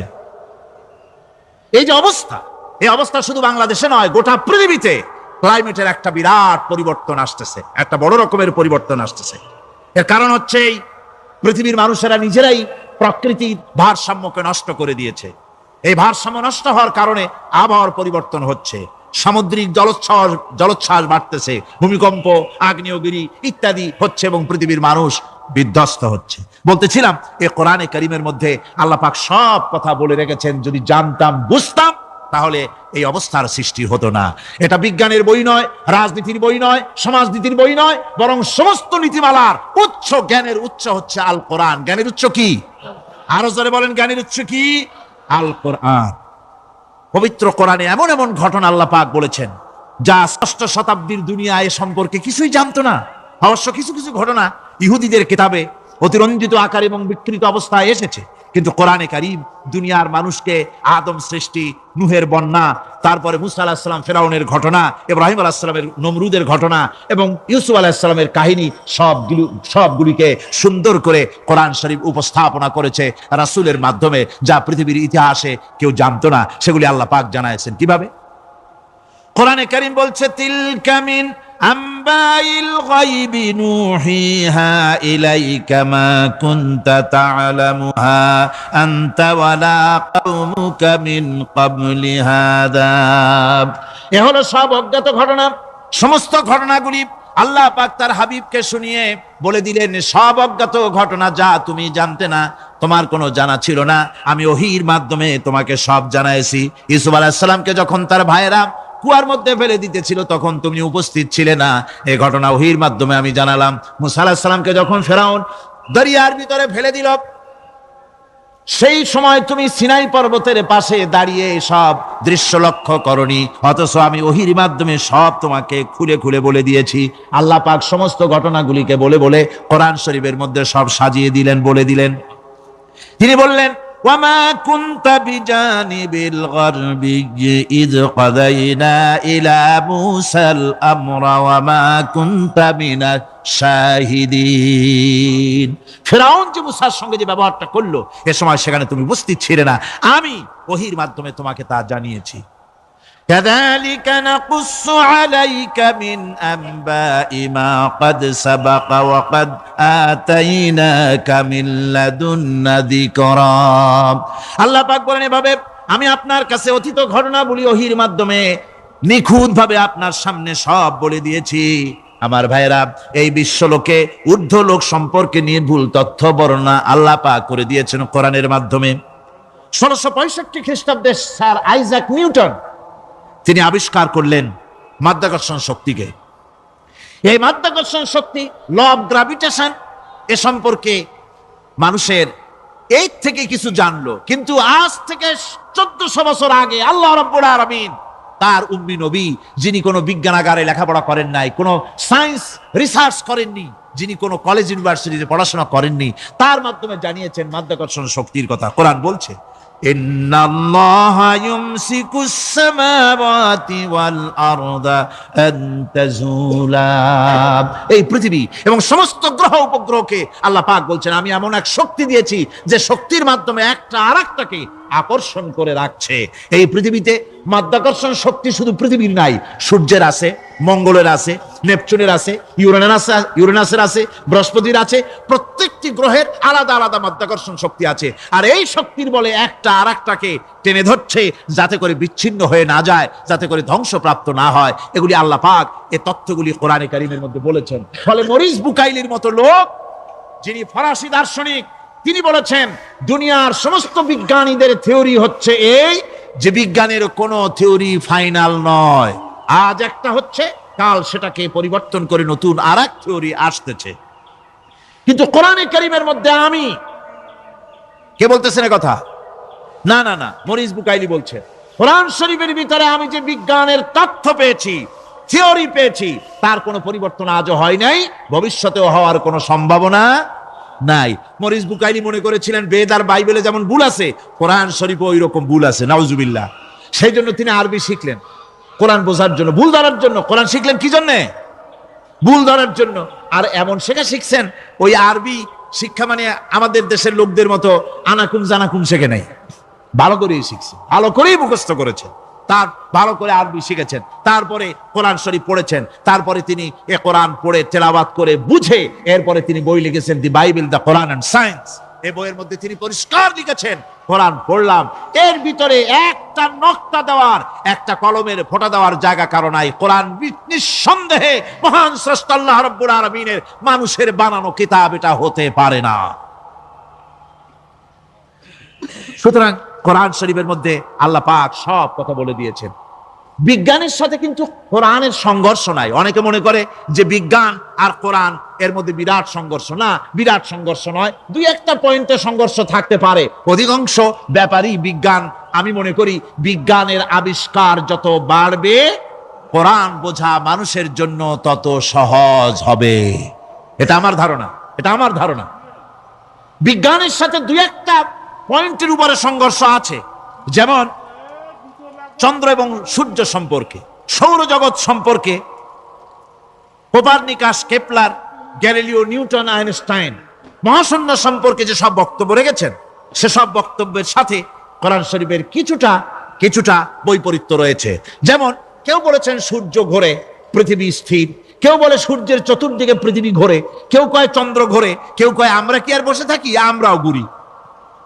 কিন্তু আসলে ঘোরেটাকে কে ঘোরে, এ ফয়সালা কে দেবে? কে দিবে বলুন তো?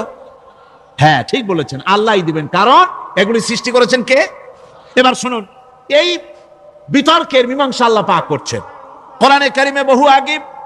গ্যালিলিও, কেপলার, কোপারনিকাস, এদের বলার অনেক আগে বিশ্বনবী জনাবে মুহাম্মদ রাসূলুল্লাহ সাল্লাল্লাহু আলাইহি ওয়াসাল্লাম তিনি বলে দিয়েছেন, আল্লাহর কথা তিনি বলেছেন, লা শামসু ينبغي لها أن تدرك القمر ولا الليل سابق النهار وكل في فلك يسبحون।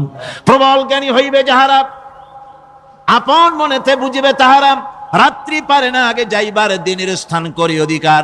চন্দ্র বাঁধে না সূর্যের গায়েতে, সূর্য পারে না চন্দ্রকে ধরিতে। যার যে স্থান বহাল রাখিয়া ভ্রমণ করিছে খোদাকে ডরিয়া। আল্লাহ রাব্বুল আলামিনকে ভয় করে সব ঘুরছে, চাঁদও ঘোরে, সূর্য ঘোরে, মঙ্গল ঘোরে, ইউরেনাস ঘোরে, বৃহস্পতি ঘোরে, পৃথিবীও ঘোরে। সব ঘুরছে তো ঘুরছেই, বনবন করে ঘুরছে একটা নির্দিষ্ট কক্ষপথে, আপন আপন কক্ষপথে ঘুরছে, যার ফলে অ্যাক্সিডেন্ট হয় না। সুবহানাল্লাহ, জোরে বলেন সুবহানাল্লাহ। নির্ধারিত কক্ষে ঘুরছে।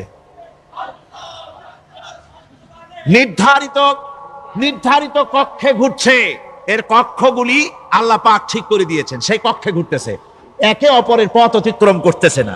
আবার ওই মহাশূন্যের ভেতরে রয়েছে black hole. Black hole, black hole কি? ব্ল্যাক হোল হচ্ছে একটা বিরাট অন্ধকার গহ্বর, একটা মৃত্যুকূপ। এত বড় বিরাট ব্ল্যাক হোল মহাশূন্যে আছে, বিজ্ঞানীরা হয়রান হয়ে গেছে। তার এত বড় শক্তি, সে শুধু তারা খায় না, কোন তারকা ঘুরতে ঘুরতে যদি তার কাছে এসে যায় তারাকে খেয়ে ফেলে। কোন আলো যদি কাছে আসে, আলো শুষে নিতে নিতে আলো যার থেকে এসেছে সেটাকেও শেষ করে ফেলে। এ ধরনের একটা দারুণ আকর্ষণী শক্তি তার মধ্যে আল্লাহ সৃষ্টি করেছেন। একটা ব্ল্যাক হোল আছে মহাশূন্যের ভিতরে। সূর্য, চন্দ্র, গ্রহ, নক্ষত্র, যে সূর্য পৃথিবীর চাইতে 13 লক্ষ গুণ বড়, এমন 2 কোটি সূর্য খাইয়া হজম করতে পারে এত বড় ব্ল্যাক হোল আল্লাহ তৈরি করে রেখেছেন মহাশূন্যের উপরে। রয়েছে মিল্কি ওয়ে, রয়েছে গ্যালাক্সি, অন্তত 10,000 কোটি, 10 সহস্র কোটি তারকা দিয়ে সমৃদ্ধ গ্যালাক্সি মিল্কি ওয়ে, যেটা অন্ধকার রাত্রে, তারকা সজ্জিত রাতে উত্তর দক্ষিণ দিকে টানা একটা পথের মতো দেখা যায়। এটা হচ্ছে গ্যালাক্সি, এইটাকে বলা হয় মিল্কি ওয়ে। এটা হচ্ছে ছায়াপথ। অসংখ্য তারকার মধ্যে রয়েছে। কত বড় বড় তারকা, অনেক দূরে, তাই আমরা দেখি বিন্দু বিন্দু। আসলে কি বিন্দু না, কত বড় জানেন? বিজ্ঞানীরা বলেছেন দৈত্যের মতো বিরাট বিরাট তারকা আছে, যে সূর্য পৃথিবীর চাইতে 13 লক্ষ গুণ বড়। এরকমের সূর্য অন্তত 3 কোটি সূর্য খাইয়া হজম করতে পারে, এরকম অসংখ্য তারকা মিল্কি ওয়ের ভিতরে আল্লাহ সৃষ্টি করেছেন। সুবহানাল্লাহ বিহামদি, সুবহানাল্লাহ। আর মানুষ লাফায়, 4 আঙ্গুল মানুষ খালি লাভ দেয়, মোষ কতগুলো রাখিয়া। কোন আনন্দে লাফা, কি শক্তি তোমার! মহাশূন্যের তুলনায় এই পৃথিবীর অবস্থান কি জানেন? এই জন্য যত বেশি পড়াশোনা করবেন মাথা নত হয়ে যাবে। কমিউনিস্ট হয় ছাগলেরা, বুদ্ধিমান কোনোদিন কমিউনিস্ট হয় না। কারা কমিউনিস্ট হয়? ছাগলগুলি, যাদের আকল নাই, যাদের জ্ঞান নাই, বুদ্ধি নাই, ওরাই কমিউনিস্ট হয়। কোন চিন্তাবিদ, কোন বিজ্ঞানী কমিউনিস্ট হয় না। মাথা নত হয়ে যায়, আল্লাহর এই সৃষ্টি দেখে পাগল হয়ে যায়। নিঃসন্দেহে আল্লাহ আছেন, নইলে পরে এগুলি হয় কি করে? আমি চিন্তা করে পাই না কমিউনিস্ট হয় কেমন, কতখানি পাগল হইলে হয়। ছোট্ট একটা রুমাল দেখলে মনে করি কোন তাঁতি এটারে বানাইছে। একটা এই কি জানি কয় মাইক দেখলে মনে করি কেউ এটাকে বানাইছে। টেবিল দেখলে মনে করি কেউ বানাইছে। ফ্রিজ দেখলে মনে করি বানাইছে কেউ।